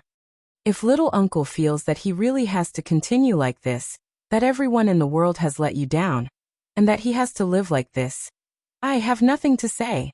She walked to Master Feng and held Master Feng's arm. Grandpa, let's go. I want to discuss something about my mother with you. Feng family's patriarch walked out of the messy room under Yiqing Luo's support. But when she reached the door, she turned to look at Feng Liqiang. Grandfather, don't worry. Yiqing Luo's lips curled craftily as she winked at Patriarch Feng and whispered, he will follow along. In the study, Yiqing Luo asked Patriarch Feng to take a seat. Dmo Xian immediately poured a cup of warm tea and sent it to Patriarch Feng. Just as he sat down, the door of the study was opened with a bang. Feng Liqiang walked in with an air of viciousness. Yiqing Luo winked at Patriarch Feng. See, she said Feng Liqiang would come. Patriarch Feng sighed helplessly. When he raised his eyes to look at Feng Liqiang, he put on a straight face and said angrily, what are you following me for? This matter concerns the Feng family, why can't I come? Feng Liqiang said righteously. Yiqing Luo patted Patriarch Feng's hand and gave him a way out. Grandfather, this matter does require uncle's help. Chapter 49-52. Feng family patriarch's expression eased up, but he still snorted coldly. It's good enough that he doesn't create trouble. What can he do to help? Yiqing Luo smiled as she changed the topic. I just met the mistress of the Palace of Nether Palace and roughly know the other party's motive. Mentioning this point, Feng family patriarch's expression changed slightly. The Palace of Nether Palace are getting more and more daring. Now that they dare to come out from the dark, I think they have already made full preparations. According to my guess, the real mastermind of the Palace of Nether Palace should be suppressed by something. Yiqing Luo recalled the last time when the mastermind possessed Gu Jingyu's body. Her brows creased slightly. And now, the other party directly appeared openly. I'm afraid the mastermind has or is about to recover his peak power. She had never crossed hands with the mastermind of the Palace of Nether Palace. But it was only under the situation where his power was suppressed and his body was restricted. When she faced the mastermind of the Palace of Nether Palace, the pressure was multiplied. Not to mention, the other party was at his peak. Probably not fully recovered. Dmo Xian stretched out his hand under the table and quietly held the young lady's little hand. The warm palm dispelled the young lady's uneasy emotions. If he had recovered, he wouldn't have asked Gu Jingyu to specially look for you to cooperate. The man's words made Yiqing Luo suddenly thought of something as her eyes flashed. You mean the mastermind of the Palace of Nether Palace wants to open the God Emperor's tomb is because they want to make use of the tomb to recover their own power? Moreover, the other party urgently needs the power of the God Emperor's tomb, so at this most crucial juncture he couldn't wait to look for me, to request for cooperation? Thinking of this, It made sense. What? What did you say? Feng family patriarch's reaction was huge as he suddenly put down the teacup in his hand and stared at Yi Qingluo with wide eyes. God Emperor's tomb? The Palace of Nether Palace wants to open. The God Emperor's tomb? When this sentence came out of Feng family patriarch's mouth carefully, even Feng Liqiang's expression became extremely tense and unsightly. Yi Qingluo nodded. I want to tell you this matter. Palace of Nether Palace needs me to open the God Emperor's tomb. How could they know about the Divine Emperor's tomb? How is it possible to find the tomb of the Divine Emperor? Master Feng was shocked. Feng Liqiang suddenly grabbed Yi Qingluo's arm. Secluded palace. Know where the God Emperor's tomb is? Dmo Xian was just about to stretch out his hand to stop Feng Liqiang. Yi Qingluo silently shook her head at him. Then her vision shot towards Feng Liqiang. The man's handsome face was devoid of any color. A pair of white and black eyes rippled with layers of ripples. The two hands that were clasping her wrists didn't have much strength, and were even trembling slightly. Yi Qingluo pursed her pink lips as she shook her head. I don't know, the other party only said. I am the key to opening the God Emperor's tomb, and Secluded Darkness Palace has a way to let me meet Mother. When the last two words left his mouth, Feng Liqiang's body stiffened. Both his hands seemed to have no strength left Yi Qingluo's wrist. He slumped into the chair in disappointment. Sister? Can I see my sister? He muttered softly, as though he was possessed. Although Feng family patriarch was shocked, but he still had some rationality. His white brows knitted tightly. Can the Palace of Nether Palace's words be trusted? Seventh Miss Who Likes Trash. Overlord, please be gentler with your love. Seventh Miss Who Likes Trash. Overlord, please be gentler with your love. Chapter 49-53. Yi Qingluo touched her chin and pondered for a moment. Generally speaking, it's not trustworthy. And even if what he said is true, if I really agree to cooperate with him, I'm afraid that before I even see my mother, the first thing he will do after achieving his goal is. Yi Qingluo paused for a moment as she suppressed her voice and curled her lips lightly. That's right, kill me. She glanced at the dazed Feng Liqiang and emphasized. No matter if what the Palace of Darkness said is true or false. We don't need to rely on their power to enter the Divine Emperor's tomb. If what the Palace of Darkness said is true, won't we still be able to see my mother after we enter the tomb? Why would we need to cooperate with the Palace of Darkness? But Feng Liqiang, who had been silent, opened his mouth. His voice was very hoarse and his pitch-black eyes stared deeply at Yi Qingluo. Do you know? Where is the Divine Emperor's tomb? Yi Qingluo's pink lips moved, but in the end, she didn't say anything. Feng family's patriarch sighed softly. Back then Xiaoge had already predicted her own consequences. So early on, she had already set up her tomb. An extremely mysterious place that was hidden in all the realms. Even us, relatives, don't know where the Divine Emperor's tomb is. This also led to the rumor that our Feng family has treasures. Hidden treasures of the former Divine Emperor. But if there were treasures, Feng Liqiang wouldn't have schemed Yi Qingluo in the future. Yi Qingluo raised her eyes as her eyes revealed a certain resolute glint. She opened her mouth and her voice was sonorous. I intend to go to the Divine Emperor's tomb to take a look, perhaps. I can obtain the Divine Phoenix's inheritance. The young lady's clear voice drilled into everyone's eardrums. Feng family's patriarch's expression congealed slightly as his eyes were filled with worry. Xiao Luo, do you know where the Divine Emperor's tomb is? Feng Liqiang looked at her with a hopeful look. Yi Qingluo nodded. Perhaps the rumor outside. And what little uncle is looking for, and what the Palace of Darkness is trying to get. Feng family's treasure is in my hands. The atmosphere was tense. The entire study room fell into a strange silence. After a long while, Feng Liqiang's head stiffened as she stared fixedly at Yi Qingluo. On you? There was a raging fire burning in his eyes. As long as she nodded, in the next instant he would directly. He reached out to snatch it. Yi Qingluo's expression didn't change as she raised her brows slightly. Instead, she met Feng Liqiang's gaze and smiled. Yes, it's on me so. Little uncle wants to snatch it? She was very straightforward. It was so straightforward that the fire in Feng Liqiang's eyes was gradually extinguished. He took a look at Dmo Xian, then looked at Patriarch Feng and roared angrily. You have these two people to protect you, what can I snatch from you? I'm just angry. The Feng family's treasure is really on you, and you still lied to me. Previously, I really didn't know what the Feng family's treasure was. Yi Qingluo spread out her hands. Today it was only after Palace Lord Gu's reminder that I roughly guessed it. Feng Liqiang snorted coldly. Like hell I'd believe you. Patriarch Feng pulled Yi Qingluo's hand. Little Luo, is what you said true? Feng family really has a treasure? Yi Qingluo nodded. If I didn't guess wrongly, it should be something like this, that's right.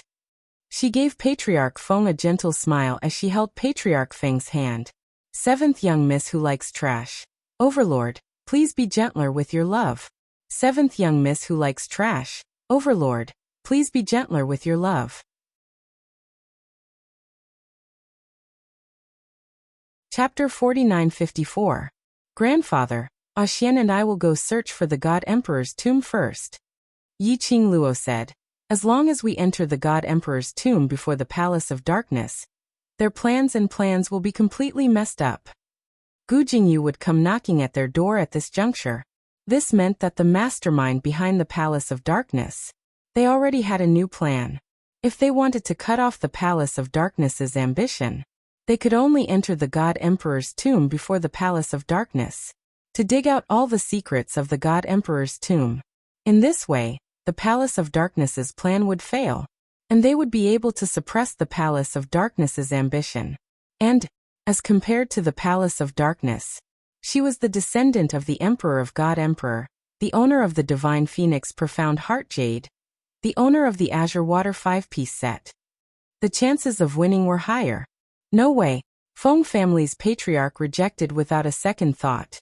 Since the Palace of Darkness has already sent out the invitation, that means that the people from the Palace of Darkness have their eyes on you. If you go now, wouldn't it be extremely dangerous? She would think so. The people from the Palace of Darkness would naturally think so too. How would the Palace of Darkness allow Yi Qingluo to enter the Emperor of God Emperor's tomb? Probably following behind Yi Qingluo silently. After finding the God Emperor's tomb, wouldn't Yi Qingluo be in danger? Even with Dmo Xian by her side, it would be difficult for her to fight against so many enemies. There was absolutely no way to be assured. Yi Qingluo's lips curled up slightly, her smile was firm and had a calming charisma. Grandfather, I understand your concerns. Don't worry, since I've chosen to head to the God Emperor's tomb, I'm already prepared. How could I possibly bear to let someone dirty my mother's resting place? Feng family's patriarch was filled with words to stop her. But when he met the young lady's firm eyes, he was so stunned that he couldn't say another word. His throat tightened. All his unwillingness and worries turned into a long sigh. Grandfather. Dmo Xian's mellow voice spoke gently. I will use my life to protect Lil Luo. Whatever you're worried about, I will absolutely not let it happen. He stood up and cupped his fists towards Feng family's patriarch. Bit by bit he lowered his noble head. Grandfather, please hand Lil Luo over to me. Please trust us. Each and every word was forceful and sonorous. The heart of the Feng clan master was shaking, and it was pounding. After a long while, he lowered his head. I can't control the two of you. Do whatever you want. Yi Qingluo smiled, and stretched out her hand to hug Feng family's patriarch's neck. She smiled intimately. Grandfather, how can I bear to let you be sad because of me? So don't worry, I will definitely protect myself. As she spoke, she waved her hand. Mother left me many things. Even after Mother passed away, Mother has always been protecting me. So you really don't have to worry. The girl's soft voice soothed the old man's worries. In the end, the old man seemed to be convinced. He stared at her with a straight face, amused and angry at the same time. He couldn't keep a straight face. Okay, I'll let you go. Feng clan master covered his face hard with a rather helpless look. After covering it for a while, he moved his hand away again, and his expression was solemn. Little Luo, remember, no matter what happens, Feng family is your strongest backing. I know. Yiqing Luo smiled as she rested her head on Feng Clanmaster's shoulder. I will meet mother and obtain the Divine Phoenix's inheritance and return to grandfather's side.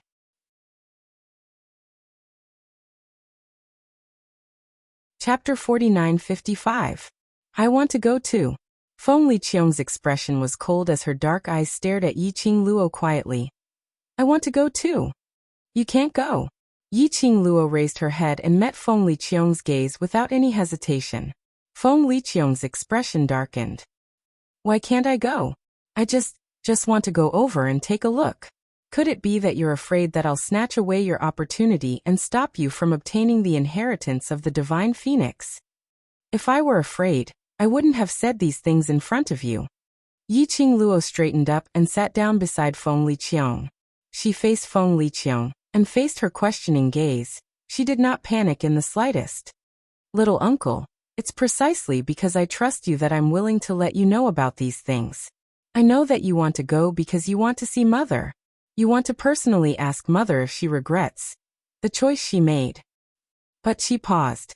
His eyes met Feng Liqiang's, and he could clearly see, when she says that his purpose is only to see his mother. Feng Liqiang's eyes showed clear signs of avoiding his gaze. Even his face was a little red. It was as if he was ashamed of having his thoughts poked out. Yiqing Luo had always known this little uncle of his. Actually, it was just that the emotions in his heart were hard to calm down. Actually, he missed Feng Ge more than anyone else. However, there was really no way to satisfy his wish this time around.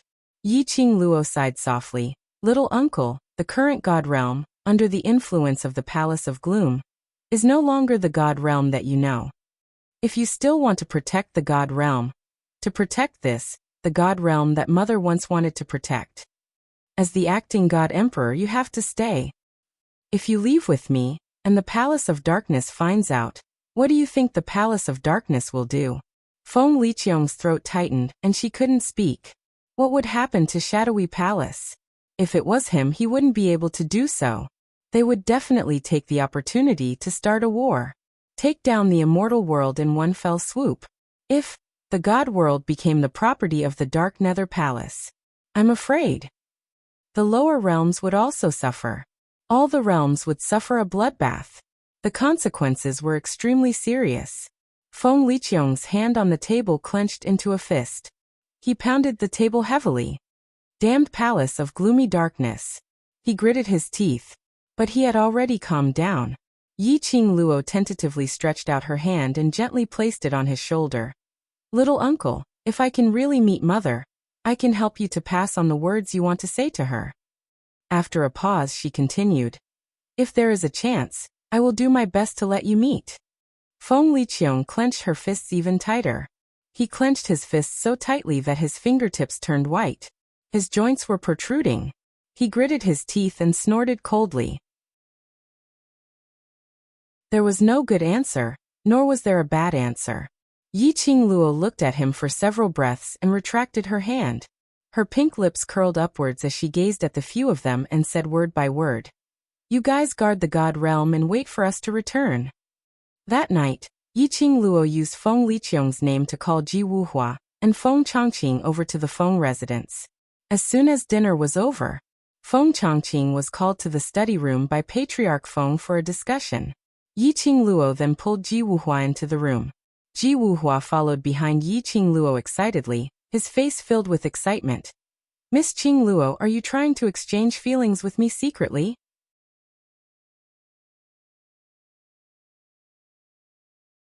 Chapter 49:56. Yiqing Luo didn't say a word. She just dragged Ji Wuhua and threw him into the room. The door was shut with a bam sound. Inside the room it was pitch black. Ji Wuhua got even more excited. Miss Qing Luo, I didn't expect you. I didn't expect you to be such a Miss Qing Luo. But I like it. Hee. Ji Wuhua's smile was extremely radiant. He opened his arms and closed his eyes, howling at Yiqing Luo. Miss Qing Luo, come on. Please don't pity me just because I'm a delicate flower. You can do whatever you want to do. I can do whatever you want.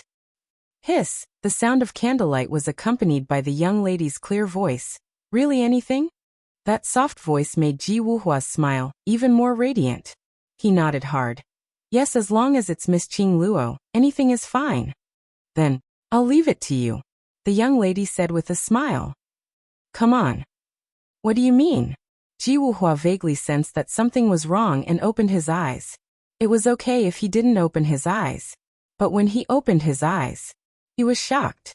In the room where the candlelight was flickering, there were not only him and Yi Qing Luo, and there were two strangers, a man and a woman, sitting on the chair. And Yi Qing Luo, who was laughing in the arms of the overlord. Ji Wuhua. He'd better close his eyes. He felt a death stare staring at him.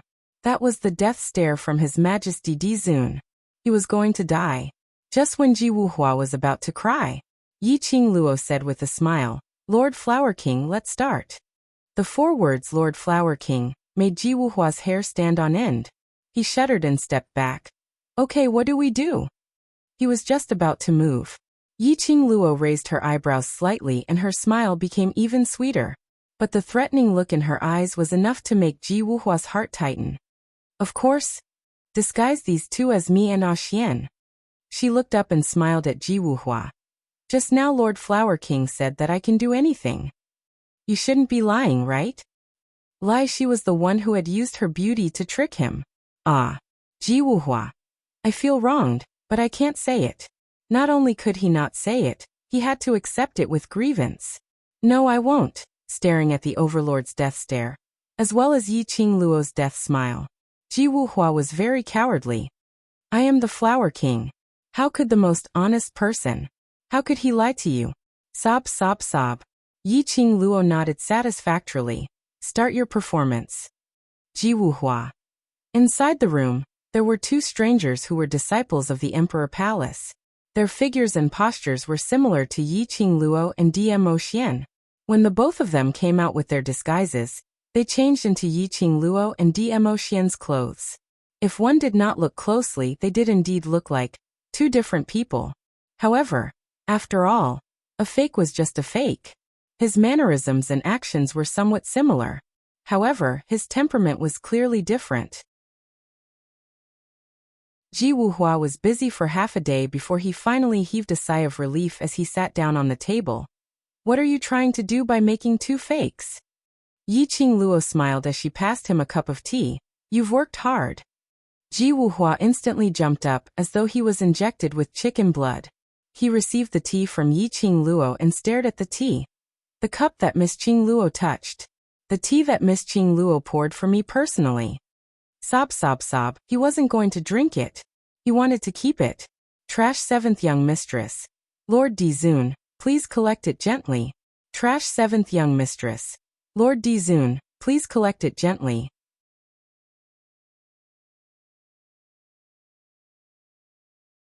Chapter 4957. Yi Qing Luo's next sentence knocked him down from the peak of excitement.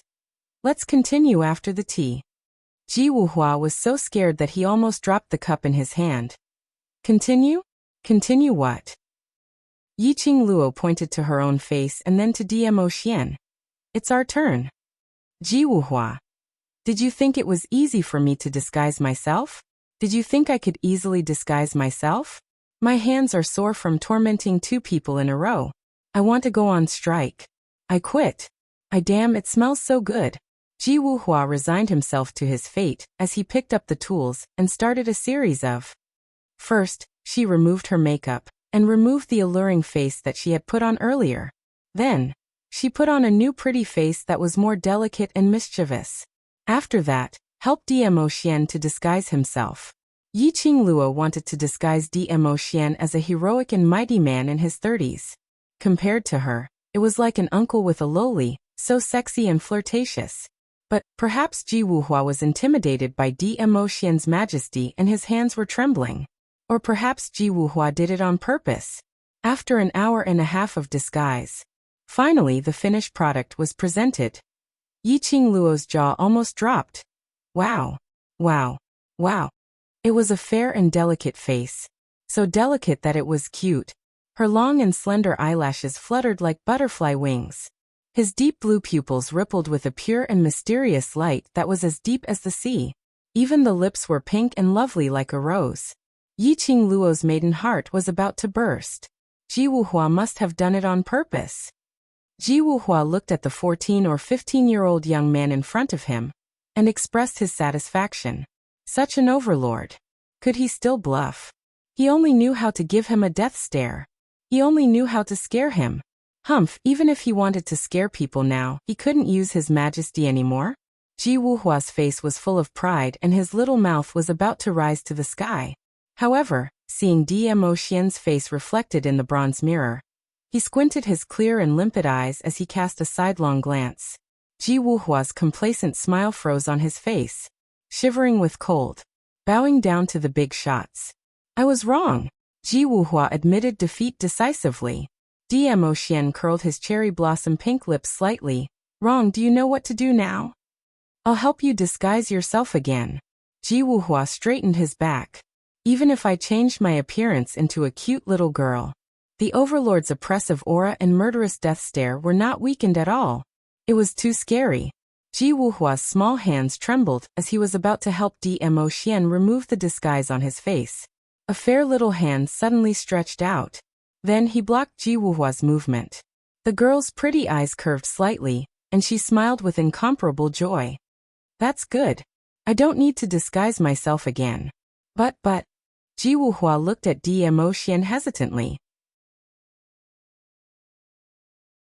Dmo Xian raised his eyes and looked at Yiqing Luo. That black eyes that were as pure and innocent as the sea were like azure blue gems, sparkling with brilliance. He asked, do you like it? Like, Yiqing Luo nodded like a chick pecking rice. As long as it's Xian, I like it. In that instant, the man's imposing aura, which was overflowing with a vicious aura, suddenly disappeared. That delicate and adorable eyebrows and wrinkles also calmed down. Trash 7th young mistress. Lord Dizun, please be gentler with your love. Trash 7th young mistress. Lord Dizun, please be gentler with your love.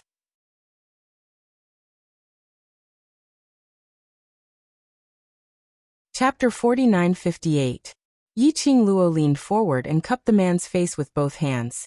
That's it, no need to change. And I won't exchange. Dmo Xian unconditionally agreed to any request of his darling. Yiqing Luo's glass-like eyes smiled like a crescent moon. This Xian is really cute, so cute that I want to. She hugged the man and said, I want to hide you from others. Dmo Xian's rose-like lips, his smile was pure and clear. Even his voice had become compatible with that face, so ethereal that it could cleanse one's soul. So Lil Luo likes this. Yiqing Luo's maiden heart thumped wildly. Too cute. I can't hold on. I want to hug him. However, as a pacifying boy, she was still rational. After the man said this sentence, she immediately continued, because it's Xian, I like him. The man chuckled softly. His sapphire blue eyes were filled with a doting and helpless smile. She could always make him happy inadvertently. Ji Wuhua, who had been ignored and thrown away after using it, was at a loss for words. Hey, can't you pay attention? I'm still standing there. Was there a need to show off their love in such a deranged manner? That was his goddess. His heart ached. He was struggling internally, and his mind was filled with thousands of scenarios. Rushing forward, pushing Dizun away, and taking back his goddess. But in fact, he only dared to stand where he was, holding his aching heart, motionless. That night, Yiqing Luo and Dmo Xian, together with the barbaric Bloodbone King, quietly left the Phoenix Manor and headed towards the boundary of the God Realm. In the darkness, a few figures were faintly discernible. Right then, on the second floor of the restaurant, a curtain was lifted, revealing a pair of charming eyes. In the dark night, those charming eyes were like the stars in the night sky, dazzling and dazzling. Staring in the direction where the figures disappeared, the girl's pink lips softly clicked her tongue. I guessed right. The people from the Palace of Darkness were really... He stared at her all the time. He thought that he had made thorough preparations. He didn't expect that he would be exposed before he even set off. The influence of the Netherworld Palace was getting bigger and bigger in the God realm. This time, they had to speed up. Otherwise, grandfather and little uncle might not be able to hold on for much longer. Xian, no, now I should call you Ayun. The girl smiled sweetly, her eyes like crescent moons. He changed his appearance. Naturally, he had to change his name. Now her Xian was called Chaoyan to the public. Her name was Muyu. Morning clouds and evening rain. Clouds in the morning, rain in the evening. Day and night, I pass the days together with my son. Say, how long do you think it will take them to find out that those two are fakes? They won't find out. DMO Xian replied indifferently. The map in their hands is half real and half fake, with the Imperial Palace's disciples escorting them, as well as the blood-bone barbaric king's protection. Even if it's Gu Jingyu, he wouldn't be able to detect. That's fake. Yiqing Luo leaned lazily in his arms as she used one hand to brush his black hair. But secluded palace isn't stupid. So we have to be fast. DMO Xian held her slender waist lightly. When dawn breaks, we'll leave. Yiqing Luo nodded smilingly. 2 days later. God Realm's barren land, in a rather remote village. Yiqing Luo and DMO Xian were resting in a simple tea house. A pair of men and horses were extremely arrogant as they stepped on the dust.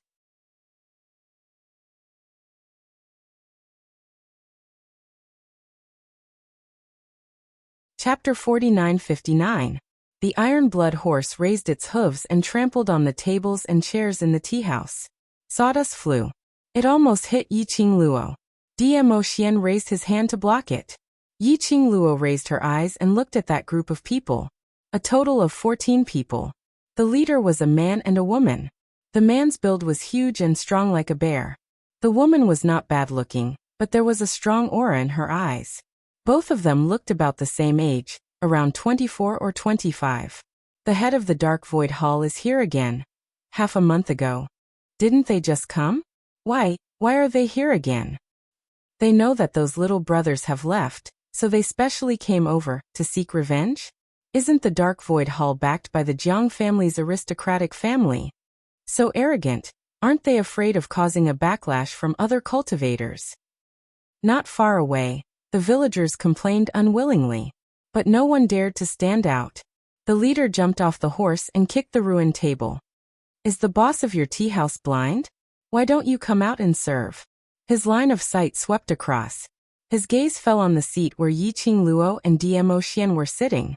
It was no wonder that he noticed this side at first glance.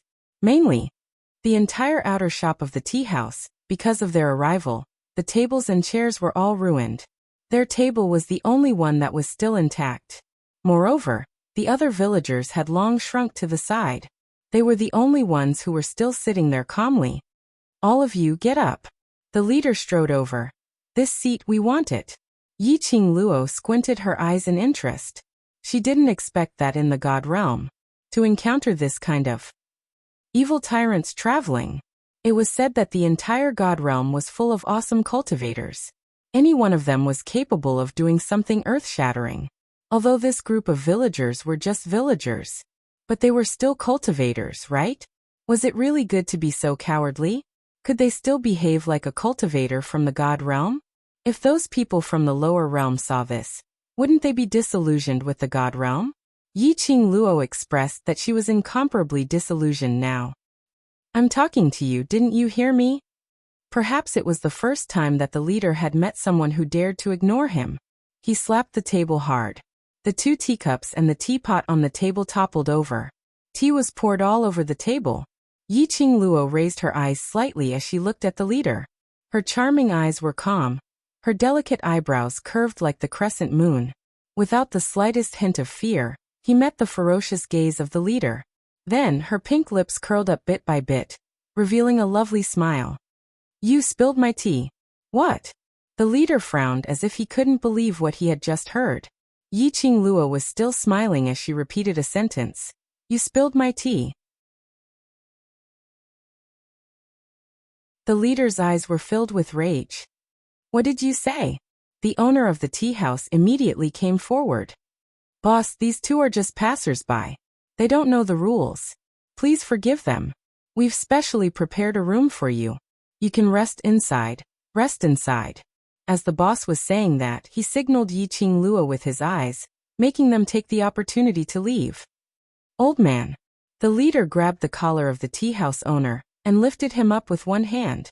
Since they don't know the rules, I'll teach them what the rules are. The profound grade of the tea house owner was not low. At least Yiqing Luo could sense the strong profound grade aura of the tea house owner. But the tea house owner was indeed easily detained by the other party.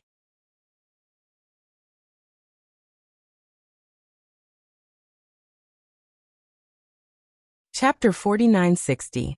It could be seen how powerful the Grand Hall Master of Dark Void Hall was.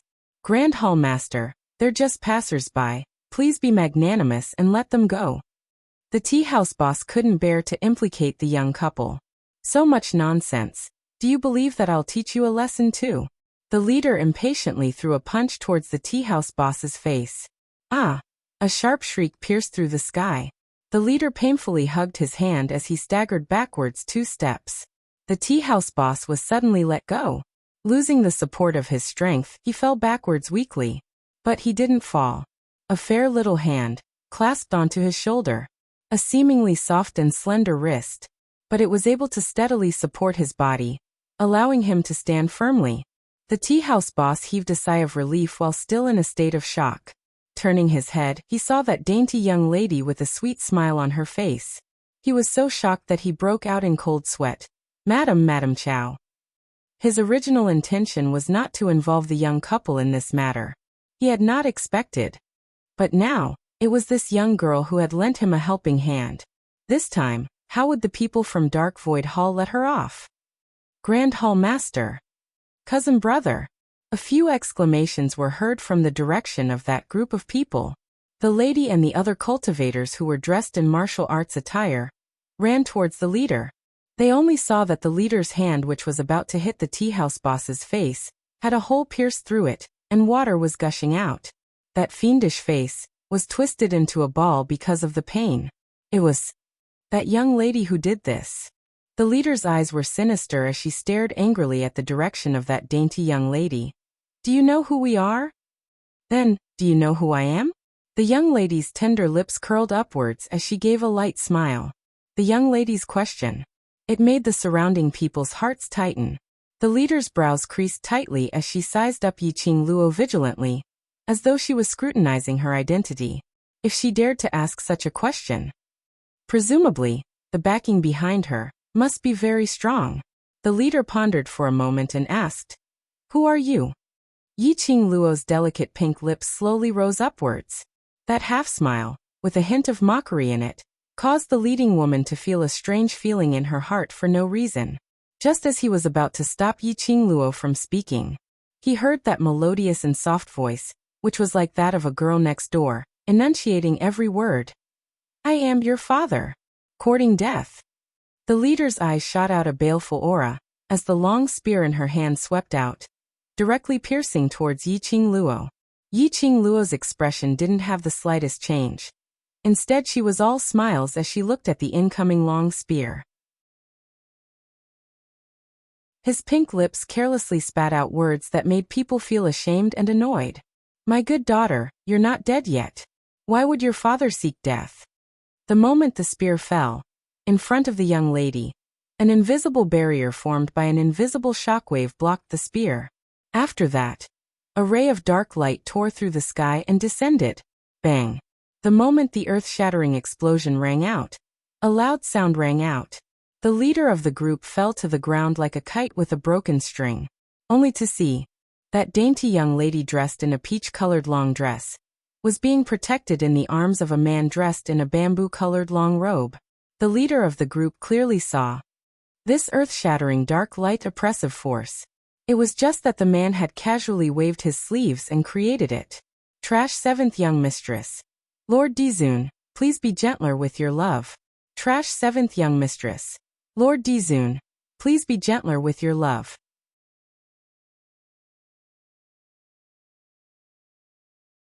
Chapter 4961. Her eyes widened as she stared incredulously at the tall man. She couldn't believe her own eyes. Yi Qingluo walked over to them with a light smile. Those cultivators who were following behind were so frightened that they retreated backwards as they looked at her with vigilance. The leader's face turned pale as he stared at Yi Qingluo. He recalled that his hand was pierced through by that young lady using something unknown. This was totally ruining his hand. Thinking of this, the leader's eyes turned scarlet as he gritted his teeth and bellowed, "What are you trying to do?" The young lady smiled innocently as she blinked her eyes and spoke in a soft voice. "You spilled my tea and smashed the teahouse boss's shop. How should we settle this score?" "You." The leader didn't expect that the other party actually wanted to settle the score with him. The suppressed anger in his chest suddenly sprang up at this moment. "Slut! Are you looking for death?" A paw sound was heard. A gust of hurricane struck and landed a loud slap on the leader's face. That man in the bamboo robe took steady steps as he walked to the young lady's side. A pair of azure sapphire-like eyes revealed a frosty sharpness. "If you insult her one more time, I will pull out your tongue." The man's voice was similar to a young man's voice. Very soft. When he said this sentence, there wasn't much emotion. But there was a kind of, which made one's heart turn cold. They didn't dare to doubt the truth of what he said. The group of people instantly didn't dare to say another word. The young lady was pampered and arrogant as she raised her eyebrows but didn't lose her young lady's charm. "My husband is very powerful. If you guys can't think it through, feel free to find trouble with us. But there's a possibility that this price is your sex life." The last two words. The young lady's tone suddenly deepened as her voice was bewitching and low. The group of people's faces turned ashen. The leader's face twisted. He gritted his teeth and shouted in a low voice, "Let's go." The next moment, the group of people had already disappeared in front of their eyes. A cloud of dust was kicked up. Yi Qingluo clicked her tongue. "Hey, don't go, I haven't paid for my tea." After the people from the Anshu Hall left, the shabby village gradually regained its hustle and bustle. Countless villagers who had been hiding in their homes squeezed over. "You two hurry up and leave." The tea house owner sighed softly. "You are outsiders, so you don't know what happened here. If you don't leave now, when the people from Dark Void Hall come, the two of you, no matter how strong you are, he shook his head. "Let's go. Let's go." "If we leave, what will you do?" Yi Qingluo smiled. "That Dark Void Hall's people, no matter how I look at them, they don't look like good people. They will definitely not let you off right." She looked around at the dozens of villagers around her. "The two of us haven't reached the point where we would sacrifice your lives for our own safety." Yi Qingluo pulled Dmo Xian back to her previous seat and sat down. "Why don't you tell us that Dark Void Hall? What kind of force is it?" The tea house owner looked at the girl's smiling face and felt a little worried. But the young lady was too determined. He had no choice but to sit opposite Yi Qingluo as he explained the Dark Void Hall in a concise and comprehensive manner. "Seventh Miss who likes trash. Overlord, please be gentler with your love. Seventh Miss who likes trash. Overlord, please be gentler with your love."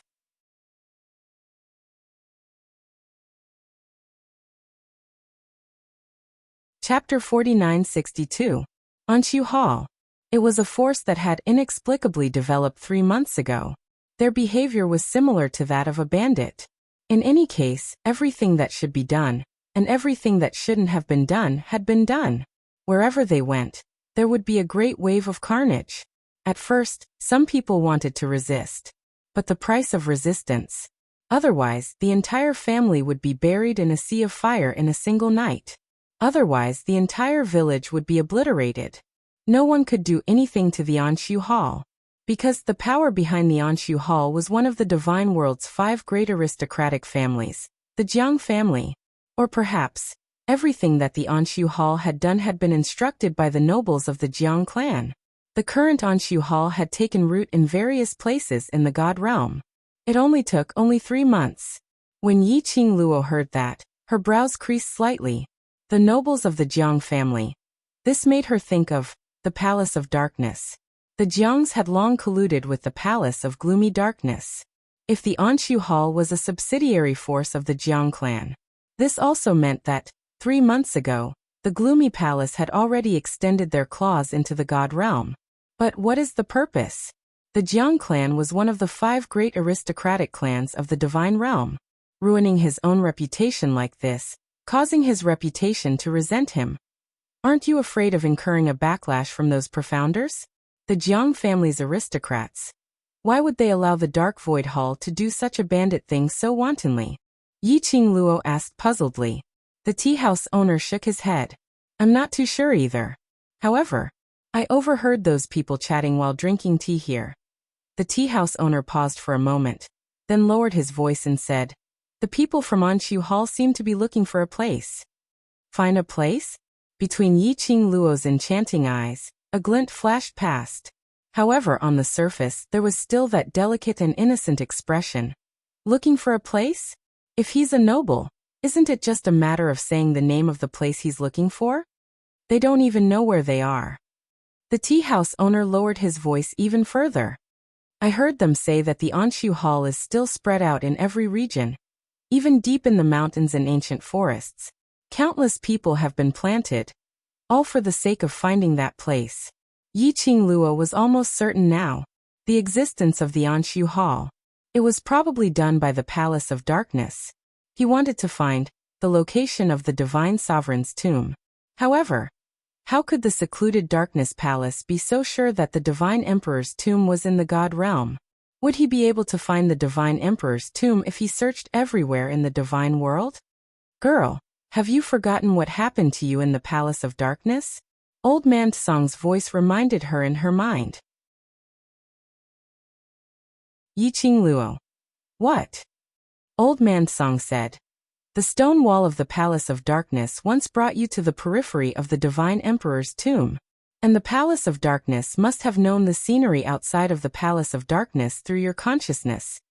The Palace of Gloomy Shadow is searching for the tomb of the Divine Emperor in such a way. They must be searching for that place that looks similar to the surroundings of the Palace of Gloomy Shadow. Yi Qingluo's eyes narrowed as she scoffed in her heart. What a pity, after preparing everything and planning everything, we still can't even find a destination. The tea house boss saw that Yi Qingluo didn't speak for a long time, and thought that she was stunned by the power of the Jiang family's aristocrats. He tried his best to persuade them. 2 customers, now that you know the power of the Anshu Hall, you'd better leave this place quickly. If the Grand Hall Master of the Anshu Hall brings his men over, they will not let you off. That pair of siblings are vicious and merciless, and they like to snatch women and men by force. 7th Miss Who Likes Trash. Overlord, please be gentler with your love. 7th Miss Who Likes Trash. Overlord, please be gentler with your love.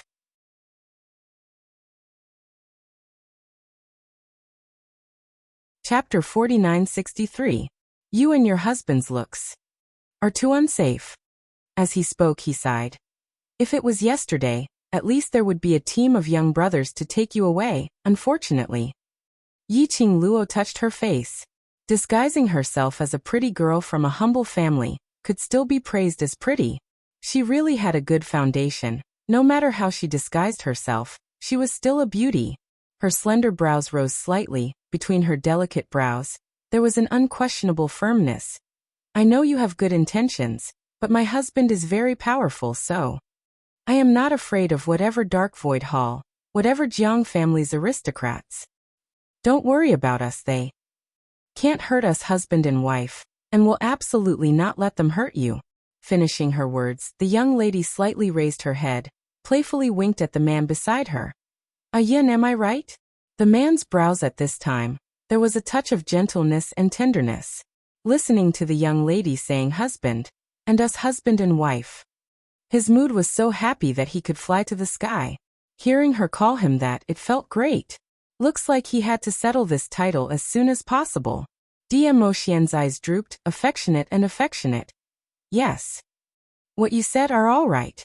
The tea house boss saw that he couldn't persuade them, and could only helplessly say, then both of you, you have to be careful.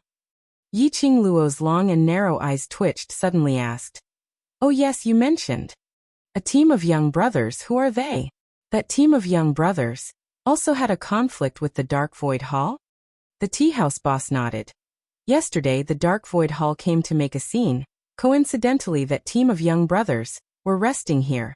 Both sides had a little conflict and then started to fight. Yesterday that group of young brothers also taught the Dark Void Hall a lesson.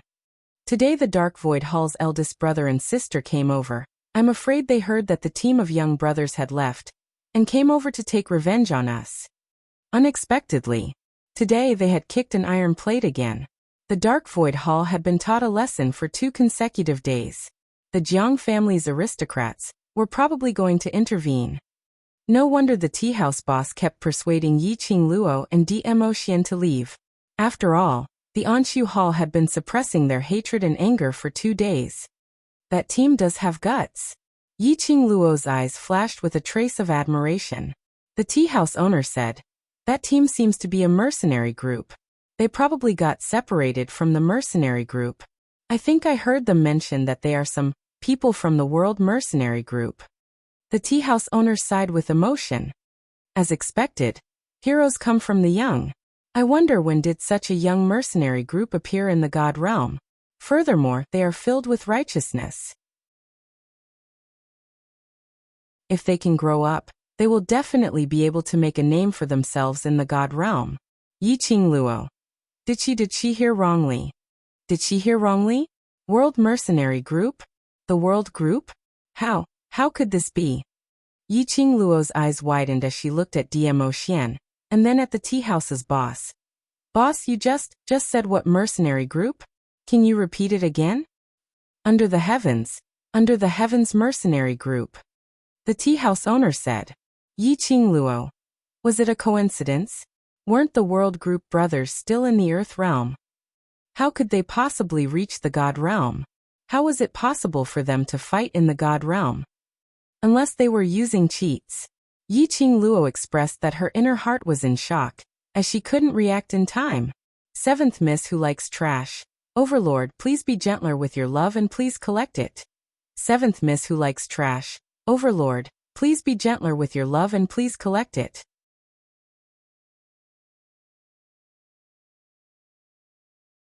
Chapter 4964. Yi Qingluo suppressed the shock in her heart. Where did they go? No matter if it was a coincidence or not, she had to chase after them to take a look. What if? Were they really her bunch of brothers? The tea house boss pointed to a place. I seem to have heard that they were going to look for someone or somewhere. Yi Qingluo had an intuition. That bunch of people were probably her brothers in the World Group. But she had to settle those 2 pairs of cousins from Dark Void Hall first before she could chase after the World Group. The few of them were talking. Dark Void Hall. The people from Dark Void Hall are here. Suddenly those villagers who were crowding around abruptly turned around and went back into their own rooms. As though they were facing a great enemy, they all ran away. In a split second, the tea house, which was originally slightly crowded and bustling with noise, instantly there was only the tea house boss, Yi Qingluo and Dmo Xian trio. But in a blink of an eye, 10 over-cultivators dressed in black robes swarmed up. The ones leading the group, who were being carried by the carriage, were those 2 cousins. Yo, young lady's guts aren't small, you actually didn't run. The leading lady, Elvini's eyes were filled with viciousness as she looked at Yi Qingluo venomously. Run. The leading man, Lu Sanzong, caressed his wound which had already been bandaged as he gave a chilly laugh. You're rather smart, knowing that you can't run, so just wait for your death here obediently. Those 10 over-cultivators dressed in black robes had already swiftly surrounded the entire tea house. Lu Sanzong and LV&I walked down from the carriage. Their faces were filled with the complacency of capturing their prey and the joy of venting the anger in their hearts. Young lady. Lu Sanzong's vision was glued onto Yi Qingluo's face. The young lady's looks, as compared to those beauties whom he had seen before, she indeed wasn't considered as beautiful. But she had that pair of eyes. Like a fox. Just one look and he felt as though there was a whirlpool in those eyes, sucking him in. Especially when the young lady's charming smile was like a blossoming flower. He inexplicably felt that face was very attractive. Lu Sanzong stared at the young lady, looking her up and down and feeling disgusted. Suddenly, he gave an evil smile. Young lady, what benefits do you get from following that gigolo? Why don't you follow me? As long as you follow me, I won't hold it against you for your rude behavior just now, and I'll let the people in this village go. As he spoke, he stroked the stubble on his chin with his fingers. There was a disgusting smile in his eyes. That piercing gaze. This made DM Xian's expression sunk. His eyes that were pure like sapphires were covered in frost at this moment, and they emitted killing intent. His bamboo-colored robe fluttered even though there was no wind. Cousin, I want that pretty boy. Elvini's greedy voice came from the side. You're so good-looking, and your strength isn't weak either. You're quite suitable to be my gigolo. Both of them had witnessed DM Xian's strength. He knew that DM Xian was unfathomable. But now they had a helper. Why would he be afraid of these two young people? Lu Sanzong clapped his hands. One for you and one for me. Perfect. He wanted to see for himself. These two seemed to be aloof and virtuous, like banished immortals. After being captured by them, we'll use what kind of face beg them. Just thinking of this scene made him feel excited. Both of their gazes were extremely nauseating. Courting death. DM Xian squinted his blue eyes as he looked at Lu Sanzong with a murderous look. He bent his fingers, and a dark glow flowed through his fingertips. Seventh Miss who likes trash. Lord Overlord, please be gentler with your love. Seventh Miss who likes trash. Lord Overlord, please be gentler with your love.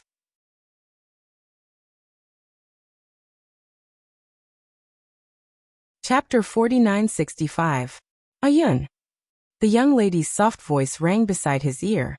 Her fair little hand gently rested on his arm, suppressing the man's irritable breath. Yi Qing Luo's pink lips casually raised. Don't be angry this level. I can handle it myself.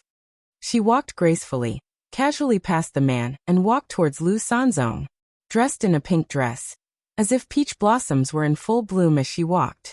It further complemented the young lady's delicate face, revealing a unique beauty of a young lady. Lu Sanzong's eyes were filled with evil. However, just as Yi Qing Luo was about to walk in front of him, the young lady suddenly made a turn. She was already standing in front of LVNI. LVNI was shocked by this sudden turn, and took 2 steps back. By the time she regained her senses, her face turned black. Slut, what are you doing? How dare she scare her? She raised her hand and slapped the face that had offended her. You. The young lady's pink lips lightly spat out a word. LVNI only felt a cold flash in front of her eyes. A cold sensation pierced through his skin. Her brain had yet to react. Her body's instincts had already quickly evaded. After LVNI stood still, she saw the girl in front of him had an evil smile on her face as she stood there. In her fair hand, there was a chilling machete glinting with a cold glint. Her posture was very casual. How dare you covet my man, who gave you the guts? The young lady's eyebrows were curved, as delicate as a flower. But the action of her hand was filled with a fierce aura. Swish. The machete cut through the air, directly chopping towards LVNI's face. There was no fancy action. Directly chopping where the vital point was. Chopping you to death. How dare you covet my man? After changing her appearance, she changed into a sock puppet. Naturally, it was impossible to take out her standard weapon. She couldn't use the glower flame fan. Then she would use the simplest and easiest to use. A big machete. Yi Qing Luo's fierce action made Lu Sanzong's face turn extremely ugly. With a blood-curdling scream, LVNI covered her injured arm and leaped backward. She painfully turned her head to look at the dozens of black-clothed profound practitioners. Attack! Third Elder Jiang, Fourth Elder Jiang, save me. As soon as LVNI's voice fell, Yi Qing Luo acutely sensed that there were 2 bursts of murderous intent coming towards her from not too far away. Her expression froze, and she quickly retreated. Bang bang bang. A majestic aura exploded in the air. It was as if the air was going to be torn apart. Whereas at this moment, Yi Qing Luo had already returned to DMO Xian's side. The invisible profound light exploded and destroyed everything in its surroundings. The entire tea house collapsed. The ground cracked open. From this, it could be seen exactly how powerful the explosion of the profound light was. However, amidst the explosion of the profound light, with Dmo Xian and Yiqing Luo as the center, it was as if a vacuum had been created. Fierce and tyrannical profound light filled the sky. They couldn't even get close to the two of them.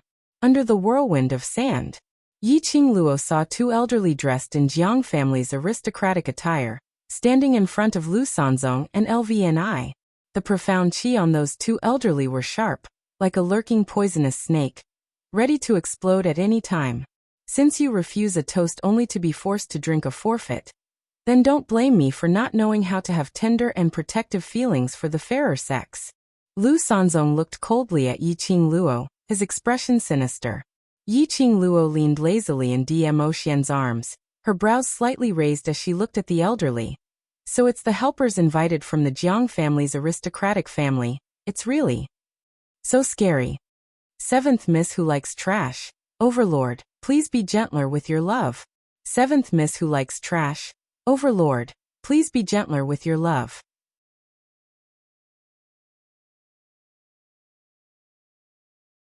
Chapter 4966.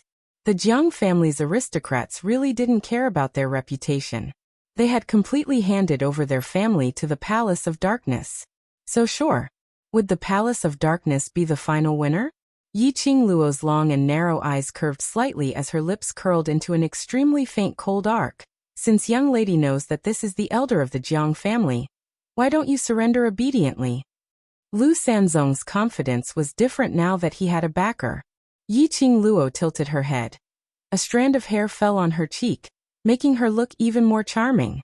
The young lady's red lips rose slightly. The Jiang family is one of the top 5 aristocrats, and now they are actually helping you. I don't know where this wild chicken force came from. She clicked her tongue. I didn't expect the Jiang family's aristocrats to be in such a state now. You. How could Lu Sanzong not hear the sarcasm in the young lady's words? His face sunk immediately as he gritted his teeth and sneered. Young lady, the Dark Void Hall is not some unknown small force now. You can ask anyone in the God Realm who doesn't know the prestige of the Dark Void Hall. The Dark Void Hall naturally has the ability to get the support of the Jiang family's aristocrats. Ha, the young lady carelessly snorted. Her eyes were full of sarcasm. Prestige? I think it's infamy? She paused for a moment and laughed mockingly. The Jiang family's aristocrats are also thick-skinned to become the backing of such a force like yours, not afraid of getting into trouble. The young lady's words almost made Lu Sanzong die on the spot. The wound on his wrist started to hurt again. Young lady, the two Jiang family's aristocratic elders who had been silent and pretending to be otherworldly experts finally opened their mouths at this moment. Their eyes were cold and sharp as they stared at Yiqing Luo. At such a young age, it's better not to be too arrogant. Yiqing Luo replied with a smile.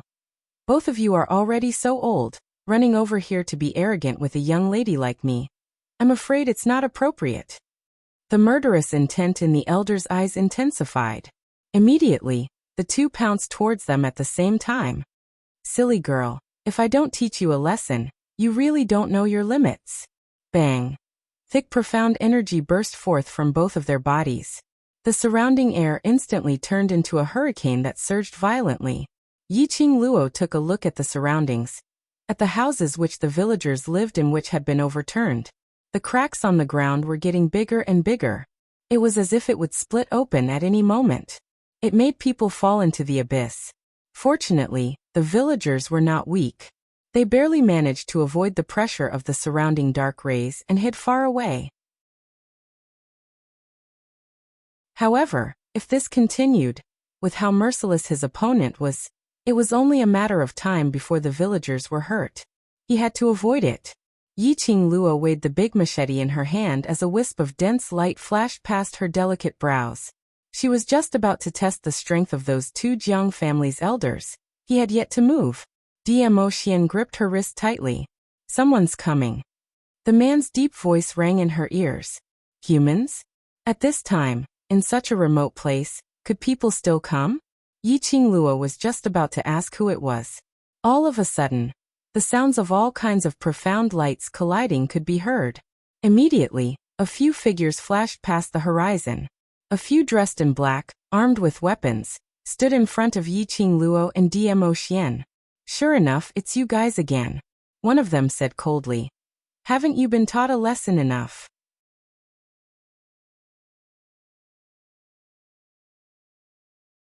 Chapter 4967. Haven't you been beaten up enough yesterday? Now you still dare to find trouble with us. I knew it, this kind of sinister and cunning people.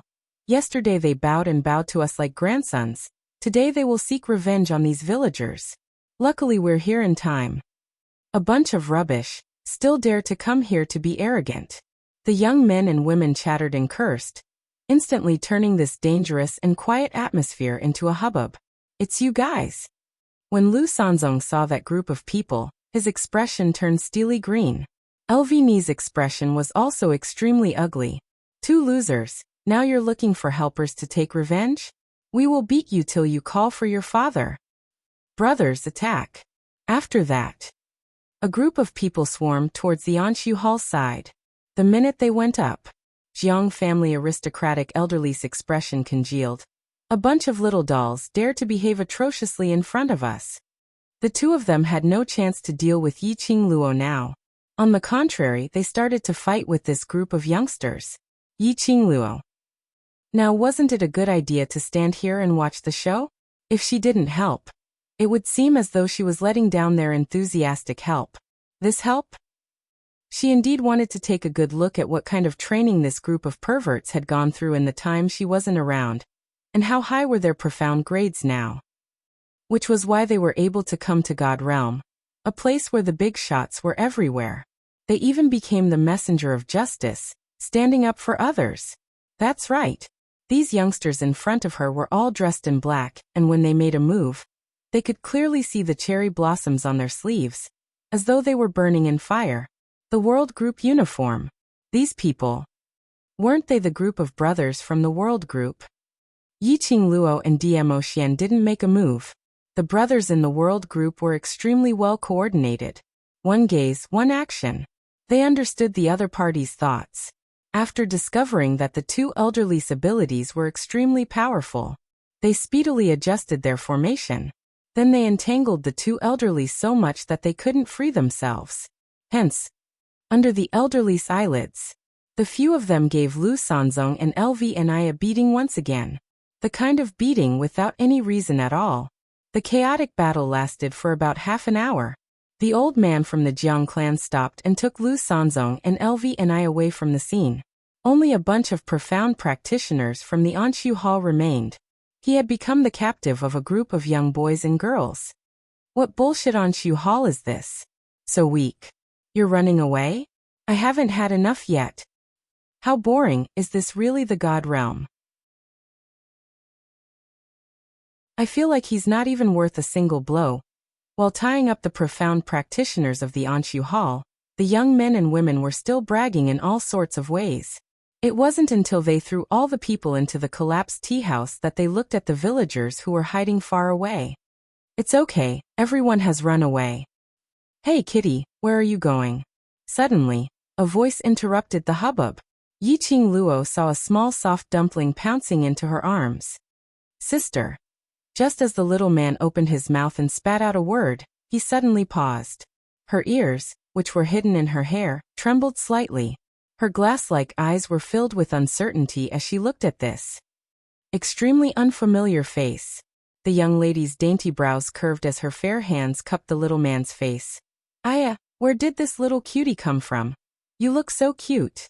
Yi Qingluo hugged her into her arms.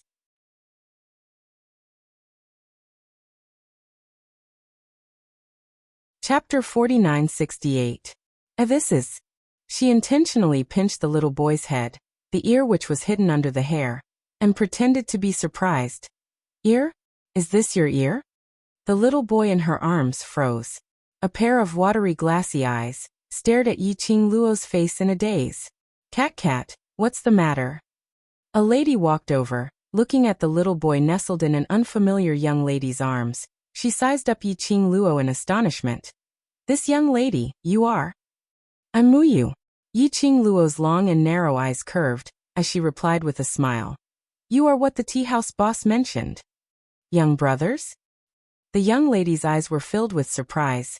Indeed, as what the tea house boss said, you are really so young. She lowered her head to look at the little boy in her arms. You look like 12 or 13 years old, so young and already following the mercenary group to go on missions. You're really incredible. That tone totally seemed to be coaxing a child. Miss Mu. That lady opened her mouth. Just call me Yuer, or calling me Madame Chow is also fine. Yi Qing Luo smiled as she looked at the man beside her, smiling warmly. This is my husband, his name is Chow Yun. The lady looked at the both of them in shock. Both of you look so young, you're actually married. Xiao Yi, if you want to get married, we can also get married immediately. A handsome-looking man walked over from the lady's back. That look was so handsome as though it was a perfect work of art carved out by a divine knife. His every action and every word he spoke and laughed exuded the nobility and dignity of a person in a superior position. Xiao Jin. The lady stared at the man. Who wants to marry you? If you don't marry me, who else do you want to marry? The man's jade-like black eyes narrowed dangerously. He suddenly stretched out his hand and locked Yan Xiaoyi's waist, pulling her into his arms, then curled his lips towards Yi Qing Luo's direction. Madam Chow, this is my wife Yan Xiaoyi. I'm this mercenary group's acting group leader, Xiao Jin. Yi Qing Luo was puzzled. Why acting group leader? Because our real group leader is currently fighting for our mercenary group brothers. Xiao Jin's brows drooped slightly. However, it was only for an instant. His lips curled up into a smile. That's why I'm the acting commander for now. He waved his hand behind him and said, How did you provoke that bastard from the Anshu Hall? He even forced that bastard from the Dark Void Hall to specially invite two powerful old men over to help him. This time, we came back to act tough. Fortunately, we brothers are also very strong. Otherwise, we would have been screwed. As expected of his brother, she had learned the way she spoke and the words she used. Yi Qing Luo held back the laughter in her heart as she used the most ordinary tone to reply. Other than destroying that Grand Hall Master's hand and slashing his cousin, I didn't do anything too brutal. Xiao Jin. Wasn't that cruel? Why do I feel that this girl is a little familiar? However, as she stared at that extremely unfamiliar face, it must be an illusion. Behind him, a few young boys and girls wearing mercenary uniforms walked over. He introduced them one by one. Yi Qing Luo greeted the few of them and pretended not to know them, pretending to be genuine. After getting acquainted with the World Group's brothers once again, Yi Qing Luo then shifted her vision towards the tea house boss and the villagers not too far away. Seventh Miss who likes trash. Overlord, please be gentler with your love. Seventh Miss who likes trash. Overlord, please be gentler with your love.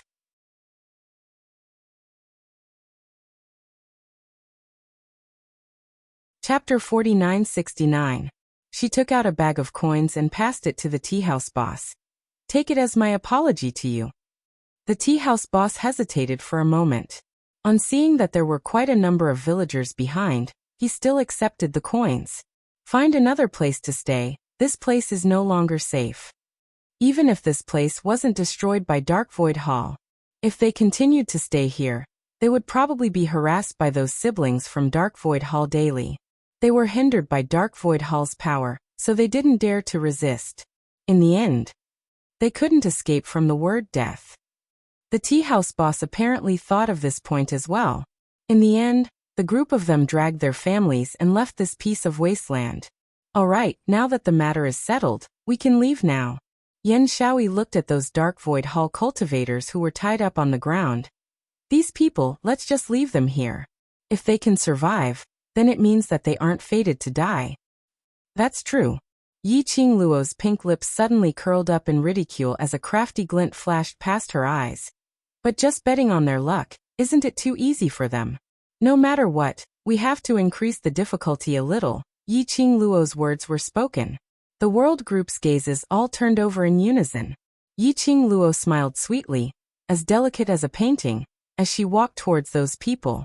Tight and tight, she lifted her hand. In her fair little hand, there was a small exquisite white jade porcelain bottle. Those dark void hall cultivators' faces turned pale as they stared at Yi Qing Luo's hand, unable to guess what she was holding in her hand. Following that, everyone watched as that pink-dressed young lady held the porcelain bottle, as she walked one round around dark void hall's cultivators. In the porcelain bottle, a transparent liquid flowed out. But it was colorless and tasteless. Dark void hall's cultivators' expressions turned ugly. What is this? What are you trying to do? This is a good thing, and it's very expensive. Yi Qing Luo poured out the liquid in the porcelain bottle as her lips curled up indifferently. I guarantee that it will leave a deep and indelible impression on you till the last moment of your lives. What is that? Yan Xiaoyi was curious as she couldn't help but leaned forward to ask. Yi Qing Luo blinked her eyes craftily. Just some wild beasts and magical beasts deep in the mountains like it more. Yan Xiaoyi widened her beautiful eyes in understanding. 'Tis they. Brilliant, indeed brilliant. The wild beasts and magical beasts in the depths of the mountain had smelled the scent and came over, only to see a group of tightly tied-up profound practitioners. What would happen? Yi Qing Luo's eyes curved into a smile. All right, we have to hurry and evacuate, otherwise we'll be implicated. The group of people immediately left the empty space. After a while,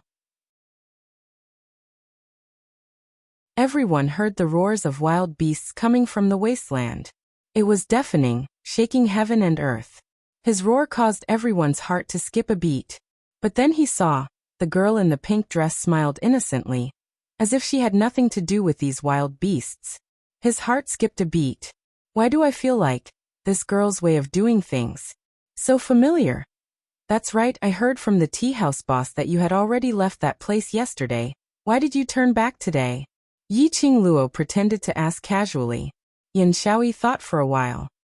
On the way, I heard someone mention that an elder of some Jiang noble family had come here from afar. It was said that it was to support the people of Anshu Hall. I thought that something wasn't right, so I brought my brothers and turned back. Someone mentioned? Yi Qing Luo narrowed her long and narrow eyes slightly. A bad premonition emerged from the bottom of her heart.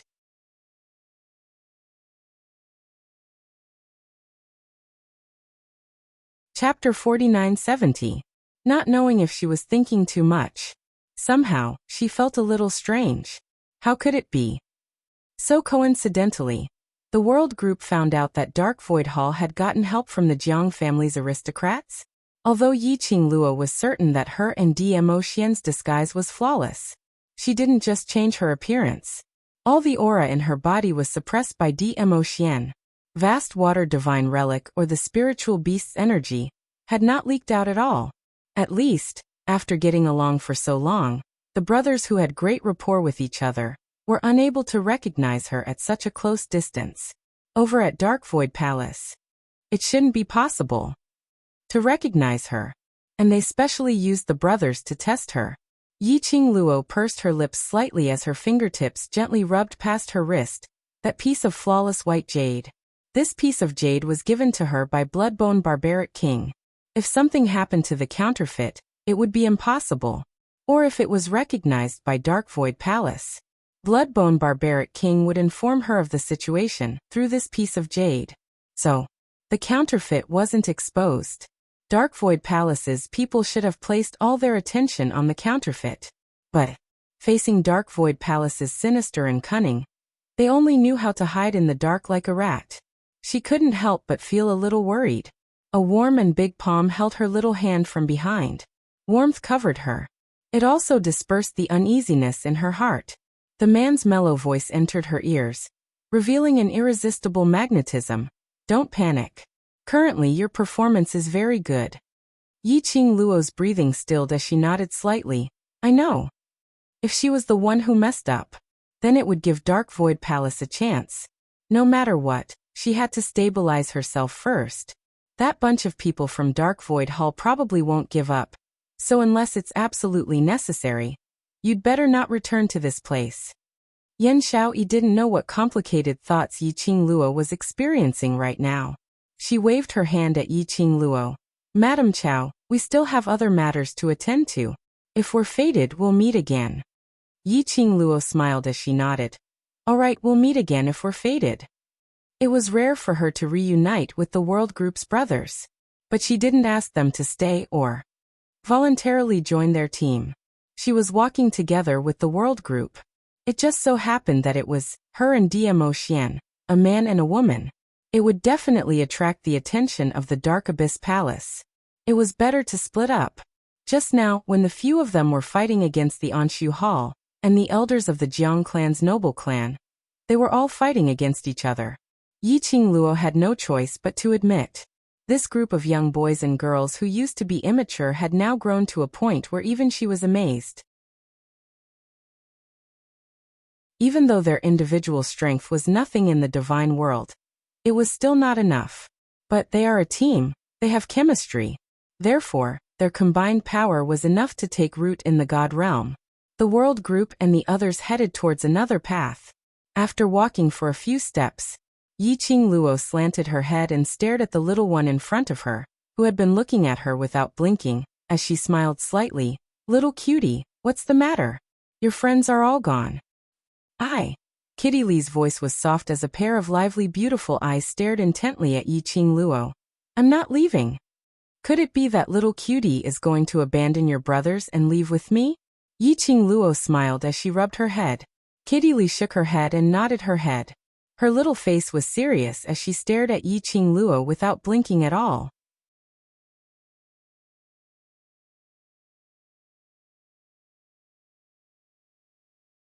Chapter 49-71. Kitty. Yan Xiaoyi also sensed that someone was missing. She turned her head and saw Kitty Lee, standing eagerly in front of that peach-robed black-haired young lady. She hurriedly walked over and held onto Kitty Lee's little hand. Let's go. Don't. Kitty Lee shook her little head as she stretched out her hand to grab Yi Qing Luo's hand. We can go with this, sister. Kitty. Yan Xiaoyi's tone became heavier as her expression sunk slightly. We still have things to do. Madam Chow appearing in this kind of desolate wilderness. You must have something important to do. Don't mess around. Kitty Lee's little ears trembled as her vivid glassy eyes stared deadly at Yi Qing Luo. Yan Xiaoyi tugged several times, but wasn't able to make Kitty Lee loosen her grip. She was a little embarrassed as she smiled at Yi Qing Luo. Madam Chow, I'm so sorry, this sister of mine is not very obedient. No matter. Yi Qing Luo smiled lightly as she shook her head as her palm gently caressed Kitty Lee's head. She's very cute, I like her very much too. Actually, she roughly knew why Kitty Lee would display such an expression towards her. Kitty Lee was her contracted beast. No matter how well her presence was suppressed, between Kitty Lee and her, there was still some sense. But an unfamiliar face, coupled with an unfamiliar presence, there was totally no sense of connection between the beast and its master. Kitty Lee wasn't certain that she was Yi Qing Luo, but the beast's intuition subconsciously made Kitty Lee unwilling to leave her. Yan Xiaoyi smiled as she held onto Kitty Lee's wrist. Kitty Lee, listen to me. Kitty Lee's little hand held onto Yi Qing Luo's arm tightly as her spirited beautiful eyes were filled with determination. I want to talk to you about her matters. When Yan Xiaoyi said the word her, she intentionally suppressed her voice and emphasized it. Kitty Lee's pupils contracted slightly. In the end, she let go of Yi Qing Luo and left with Yan Xiaoyi. The two of them didn't walk far. They were whispering something. From Yi Qing Luo's angle, she could see the shape of their lips. Yan Xiaoyi's expression congealed as she suppressed her voice. Mao Mao, now is not the time to fool around. It wasn't easy for us to come to God Realm, and our only motive is to find Qing Luo. Don't create unnecessary problems. Kitty feels that that person is very familiar. Kitty Lee frowned. Kitty doesn't know why. Kitty just doesn't want that person to leave. Madam Chow and that young Master Chow, although they don't seem to be much of a threat. Yan Xiaoyi changed the topic. But you must understand, those who dare to challenge the Anshu Hall, are they really as innocent and harmless as they appear on the surface? She looked at Kitty Lee as her tone became even more solemn. Kitty, Qing Luo is in danger now. We cannot waste any more time here. Ghost Thief Master has already received news. Miss Feng took her fiancé and quietly went to find the Feng family's treasures. The Dark Palace has already sent people to follow them secretly, but Miss Feng doesn't know anything. Yan Xiaoyi's tone became even more solemn. Do you know what this represents? Kitty. Kitty Lee's eyelashes drooped slightly as she opened her mouth weakly. Kitty knows. Miss Feng was their Qing Luo. Now that Qing Luo's whereabouts had been exposed, the Dark Palace definitely wanted to make use of Qing Luo to find the Feng family's treasures. They had to stop Qing Luo before she found the Feng family's treasures.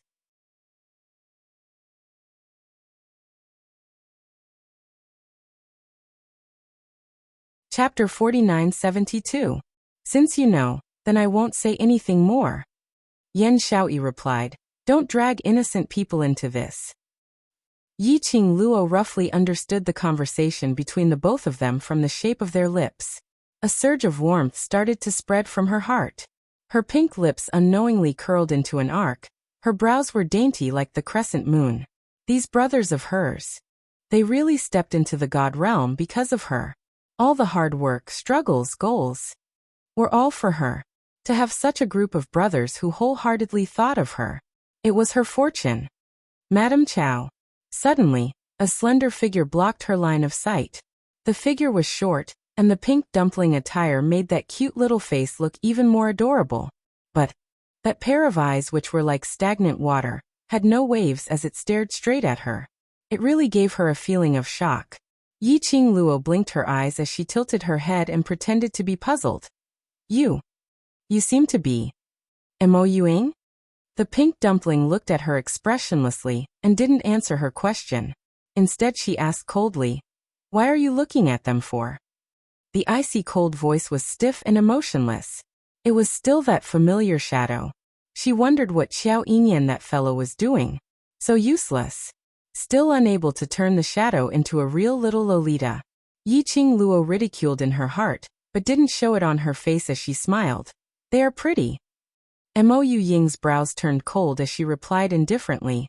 Don't look at what you shouldn't look at. Saying that, she turned around and walked away. Don't mind her, the shadow is not targeting you. Xiao Jin smiled at Yi Qing Luo as he explained warmly. Following that, he took a look at Yan Xiaoyi and Kitty Li as his eyes revealed an ambiguous smile. When he turned to Yi Qing Luo, it was a polite and warm smile. Madam Chow, where are you planning to go? Is there anything we can help with? Yi Qing Luo could tell. Xiao Jin was suspecting her identity. Of course, it wasn't because he recognized her as Yi Qing Luo. But he felt that she was related to the secluded palace. It was good to be vigilant. After all, the palace of gloomy darkness was so sinister. Yi Qing Luo's long lashes drooped down slightly as she gave a faint sigh. We intend to head over to the Devil region. I heard that. There's a devil dragon in the Devil region. Demon domain? Xiao Jin was startled. Demonic domain. It was an independent realm that transcended the boundaries of the god realm. It was said that it was like hell. Demons ran amok, and the slaughter was monstrous. No profound practitioner was willing to step into it. These two people actually wanted to go to the demon domain? And to search for the mystic dragon? One had to know that dragons were extremely rare. Other than their Qing Luo, that big pervert who had a dragon. Basically, they had not seen any other dragons until now. It was the same in the demon domain. Yi Qing Luo's voice was rather low and her emotions seemed to have sunk by quite a bit. My marriage with Ayun, his father was extremely against it, and later on in an accident. Because of Ayun, he suffered a very serious injury and needed the demon dragon's blood to save him. This was the excuse that Yi Qing Luo had long come up with. The imperial palace had made arrangements. She was also not afraid of investigations. Because their identities and everything else would become the truth. Xiao Jin went into a blank and immediately opened his mouth.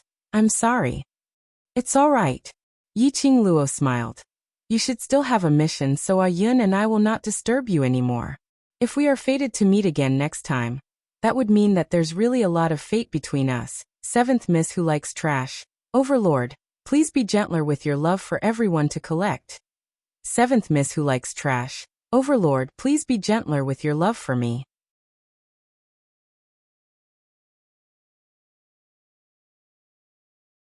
Chapter 49-73.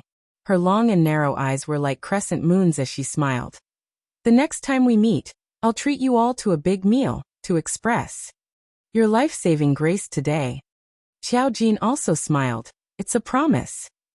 Yiqing Luo sent the group of brothers off with her eyes. The curvature of her lips, from the start till the end, was filled with gratification and warmth. The man hugged her waist from behind, as his voice was mellow. It's really surprising. He laughed softly. Once in Nirvana realm, they were called trash, but now they are able to stand on God realm's turf, and even cross hands with God realm's aristocratic elders, and they are not inferior at all. As their spiritual pillar, as their life mentor, how do you feel? The man's question made Yiqing Luo's smile even more gentle. She turned around, as she buried her head into his chest. Really, very touched. Yiqing Luo opened her mouth with a light smile. They finally became what they wanted to be. Their improvement, and they were able to stand on God realm. Everything had already exceeded her expectations. Although, right from the start, these devil class students were not ordinary people. But to be able to grow from that kind of situation to where they were now, really, very powerful. Yiqing Luo was happy for them from the bottom of her heart. But on the other side, she pursed her pink lips as she heaved a heavy sigh. Now that they've come to God realm, I'm afraid that the people from Gloomy Palace will also notice them and take the opportunity to create trouble. Gloomy Palace loved to play with people's emotions, the kind that loved to break up. Gloomy Palace would never understand the love of the most, as though, only by turning everyone into the same as Gloomy Palace. Only then could they pacify Gloomy Palace's sick mentality. Since they're here, then they must have made all the mental preparations. What you need to do now is to destroy Gloomy Palace's plans and shatter their hope. After that, become even stronger and complete. Your promise to me. Diemo Xian's mellow voice was like fine wine, low and hoarse, like a warm hot spring. It could easily soothe all the worries in her heart. Promise. The promise to stand shoulder to shoulder, to enjoy the world together? Yiqing Luo's dainty little face blushed slightly. Lifting her eyes, she gazed at the cute Shota Diemo Xian in front of her. She stretched out her hand and cupped his face, looking into his azure sapphire clear eyes. Amen, I know. Her eyes were tinged with a smile. Let's go, we have to hurry. I keep feeling that the world group's reason for returning is unclear. Don't worry, I'm here. Diemo Xian held her little hand. However, after setting off again, Yiqing Luo and Diemo Xian both met with trouble, because the Anshu Hall's influence could be found all over the God world. Maybe it was because Lu Sanzong and LVNI had been humiliated. Or perhaps the elders of the Jiang clan were humiliated. The Dark Void Hall immediately issued a kill order. Portraits of her and Diemo Xian were plastered all over the God realm, resulting in Yiqing Luo and Diemo Xian, even if they were to disguise themselves. His name had already spread far and wide in the firmament. Yiqing Luo. She had already kept a low profile, but her ability didn't allow her to. What could she do? She was in despair too. Sob, sob, sob. Yiqing Luo pulled Diemo Xian as she nestled at a corner of the city wall, picking up the kill order on the ground. On it, she could faintly see that the drawing was of her and Diemo Xian. It even indicated their names and symbols. Yiqing Luo crumpled the paper into a ball. Why are they only chasing after the two of us? The ones who did this are the world group. Trash 7th young mistress. Lord Dizun, please be gentler with your love. Trash 7th young mistress. Lord Dizun, please be gentler with your love.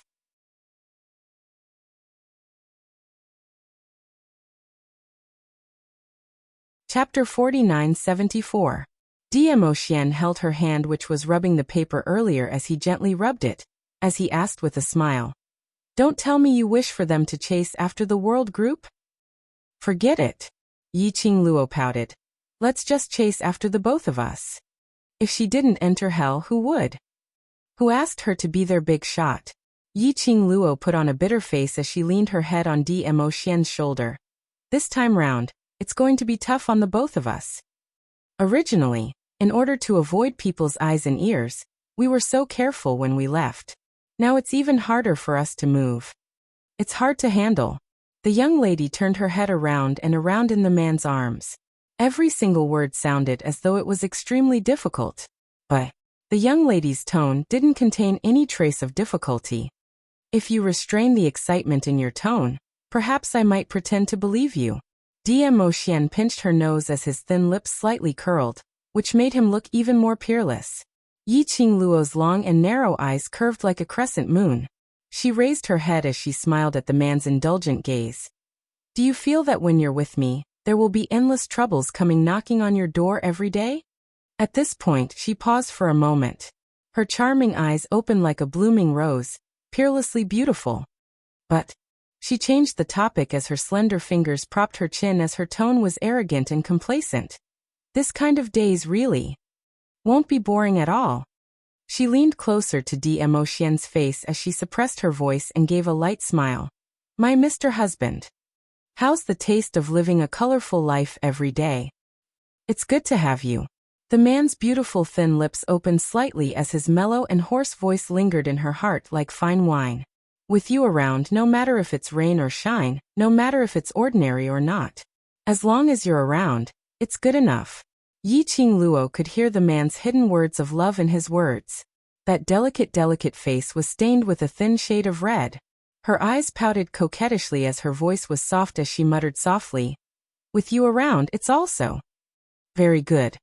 Luckily, no matter where she went, no matter where she was, no matter how many burdens she carried, her Axian only belonged to her. He had always been by her side and had never left. To have such a husband was already a winner in life. The girl's smile was filled with satisfaction and gentleness from the bottom of her heart. Between those pair of beautiful eyes, there was also a look of longing. She stared into the man's eyes. She could only see herself reflected in the man's ink-colored eyes.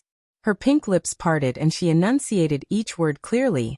When the Palace of Darkness plan is destroyed, we'll return to the Phoenix Manor, and let's get married. Dmo Xian's body suddenly stiffened. It was as if he couldn't believe what he had heard. The whirlpools in his obsidian-like eyes surged. He was agitated, but he deliberately restrained himself. One word came out of his mouth. However, his throat was dry and he couldn't say anything else. The smile on the girl's face deepened. She took a step back. Then, he slowly stretched out a hand towards him. Her lips curled up, and her smile bloomed like a blooming flower. May I ask young Master Dmo Xian, are you willing to marry me? Dmo Xian's heart and brain, at this moment, the first time, was messed up. Boom! His mind was filled with a buzzing sound. He couldn't hear anything at all. In his eyes, there was only that peach blossom dress. Under the fluttering jet-black hair, that blushing complexion became even more exquisite and beautiful. Seventh Miss Who Likes Trash. Lord Overlord, please be gentler with your love. Seventh Miss Who Likes Trash. Lord Overlord, please be gentler with your love.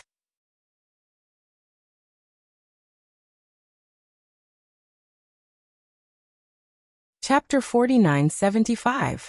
Her pink lips curled into a smile. When he looked at her, his eyes seemed to be filled with a starry sky. Warmth wrapped around him. Dmo Xian's heart suddenly trembled. After a long while, the buzzing sound in his mind gradually stopped. His gaze was deep as he stared unblinkingly at the girl's delicate and charming face. He stretched out his hand and pulled her into his arms. From the moment I met you, I have already decided that you are my only wife. In this life, even in the afterlife, I will marry no one else but you. The man's low and hoarse voice had his unique magnetism. Like a feather, tickling her heartstrings. Yi Qingluo. Ah. My blood is empty. She hugged Dmo Xian tightly. Then it's decided. The man laughed lowly. His voice was pleasant and intoxicating. Old Man Song's helpless and sighing voice came from Yi Qingluo's mind. Sigh, a grown-up girl can't be kept at home. You're so passionate. Those who don't know would think that you want to marry me so badly. Yi Qingluo's slender brows suddenly rose. As if she thought of something, her pink lips curled up and became mischievous. Her long and narrow eyes curved slyly. When she raised her head, the smile on her face faded as she pretended to be serious. I'm the one who proposed. You're the one who married me. To be more precise, I should be the one who married you. Her smile was a bit mischievous as she stretched out her fair hand and hooked his chin. She deliberately raised her eyebrows. So, it's you who wants to marry me? Old man song. Didn't changing the method mean that you don't hate to marry me? What was with the feeling of an old father who couldn't keep his daughter? Old man Song let out a sigh like an old father. Dmo Xian lowered his eyes. His pupils reflected the young girl's charming face. A young girl with black hair and peach-colored clothes. Her smile was brilliant, like a blooming rose. Her slightly narrowed charming eyes were overflowing with beauty. Just a glance at them would cause one's heart to flutter. His brows gradually softened. Even the cold and stiff lines on his face seemed to soften. He slowly held the young girl's hand and raised it. Then he slightly bent down. His dark red lips were imprinted on the back of his hand. It was as if he had kissed his most precious treasure. All right. Marry or marry. As long as it's you, everything's fine. The tip of Yi Qingluo's ears were stained with a thin layer of red. Her Xian was getting better and better at flirting. Every day, I'm overwhelmed with emotions from being teased by my own husband. What should I do? I'm waiting online. His goal was to take care of the Palace of Darkness. Yi Qingluo expressed. He was pumped full of adrenaline. What kind of damned hunting order was this? She wasn't afraid anymore. Yi Qingluo was valiant and high-spirited as she pulled Dmo Xian along as they started their journey towards the Devil region. He was not allowed to walk the right path. Couldn't she take the small path? The facts proved that. Indeed, it was impossible. Just as Yi Qingluo pulled Dmo Xian, bypassing this city, walking on the wild mountain road. In the end they still ran into each other. They were from the Anshu Hall. This might be the so-called enemies meet on a narrow road. Here's the thing. In the wilderness, there were all kinds of magical beasts crawling here and there. Generally speaking, with a big boss like Dmo Xian by her side. Once the imposing manner was released, the beast's intuition would make them take a detour. But unfortunately, as the two of them held hands, as though they were on an outing, shuttling through the wilderness. Thump thump thump, magical beast's footsteps approached. When they looked towards the direction of the sound, they saw a huge creature, thousands of densely packed tentacles. Centipede magical beast, opening its mouth full of sharp teeth, dripping with sticky saliva, pouncing towards them.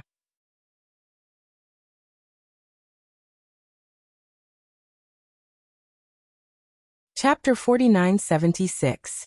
This magical beast was already right in front of them and still wanted to eat them? Kill it decisively. Then, just as she was about to send the centipede's corpse flying with a kick. Swoosh swoosh swoosh. A dense rain of arrows rained down on them. Following that, a group of cultivators dressed in Dark Void Hall's uniform rushed out. Who are you? How dare you? How dare you snatch our Dark Void Hall's prey? That sudden rain of arrows made Yi Qingluo dumbfounded. She was protected in Dmo Xian's arms and avoided those arrows. Yi Qingluo then looked at them. It's you. Some cultivators from Dark Void Hall exclaimed in surprise after seeing Yi Qingluo's face. The person on the Dark Void Hall's kill order. Immediately, more than 10 cultivators rushed out and surrounded Yi Qingluo and Dmo Xian. The two of you made our Dark Void Hall look for you. The leader sneered as he stared at Yi Qingluo and Dmo Xian. So you were hiding in this wilderness? Yi Qingluo raised her brows as she looked at the leader's complacent face, not quite understanding what he was so pleased about. Or did he feel met her? That he could capture her and Dmo Xian back to the Dark Void Hall to claim the reward? Tsk, young lad, you're still too young. Yi Qingluo didn't say a word as she pulled out her machete and rushed forward. Following that, the 10 over cultivators from Dark Void Hall discovered.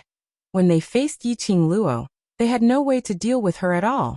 What's more, the leader was struck by Yi Qingluo's strange movements and her totally unconventional slashing skills. He was directly injured. His wrists and chest were bleeding from the cuts. The cultivators from Dark Void Hall were stunned. This lady was strange. No wonder Big Master and Second Master were at a disadvantage in her hands. No wonder she was on the Dark Void Hall's kill order. The leader expressed that he couldn't beat her. So his gaze fell on the centipede's corpse by Yi Qingluo's feet and said, "Our Dark Void Hall has always been open and aboveboard. We can't bully a weak lady like you. So this is the prey of our Anshu Hall. Return the prey to us, and we will let you live." Yi Qingluo. What the heck? This was the first time she had seen someone more shameless than her. Honest and upright? More than a dozen people bullying her, and she couldn't handle it? Which son of a bitch was fighting with her just now? He really had the cheek to say that. As expected of the shameless Anshu Hall. Yi Qingluo was so angry that she laughed. She lifted her leg and kicked the centipede demonic beast. Her long and narrow eyes were frivolous as she asked with a casual smile, "You want this thing? This is the prey we are hunting." Dark Void Hall's team leader stared at Yi Qingluo with a face full of vigilance. "Hand over our prey and we'll spare your life." Yi Qingluo's smile deepened. Her crescent moon-like charming eyes seemed to be rippling with layers and layers of ripples. Then, under the watchful eyes of everyone, a ball of dazzling profound light appeared in her hand. Boom! The profound light suddenly exploded. It stirred up a hurricane. When the hurricane weakened, it was already too late. Everyone then saw that centipede demonic beast's corpse by Yi Qingluo's feet was like a green smoke, dissipating into the air. It was directly blown up, not leaving any residue behind. All right, now there's nothing left. The young lady tilted her head, smiling innocently. Her long and narrow eyes deliberately blinked. Dark Void Hall's cultivators. This action. It was a blatant provocation to them. Simply not putting their Dark Void Hall in their eyes. You're tuning in to the Li Mei's Sword of Destiny YouTube channel. We're so grateful for your support, and don't forget to subscribe to join us on this incredible journey through captivating stories. Your generosity through donations truly makes a world of difference, as it's the primary source of revenue that allows me to expand and enhance this channel for you. Thank you from the bottom of my heart for being a part of this adventure.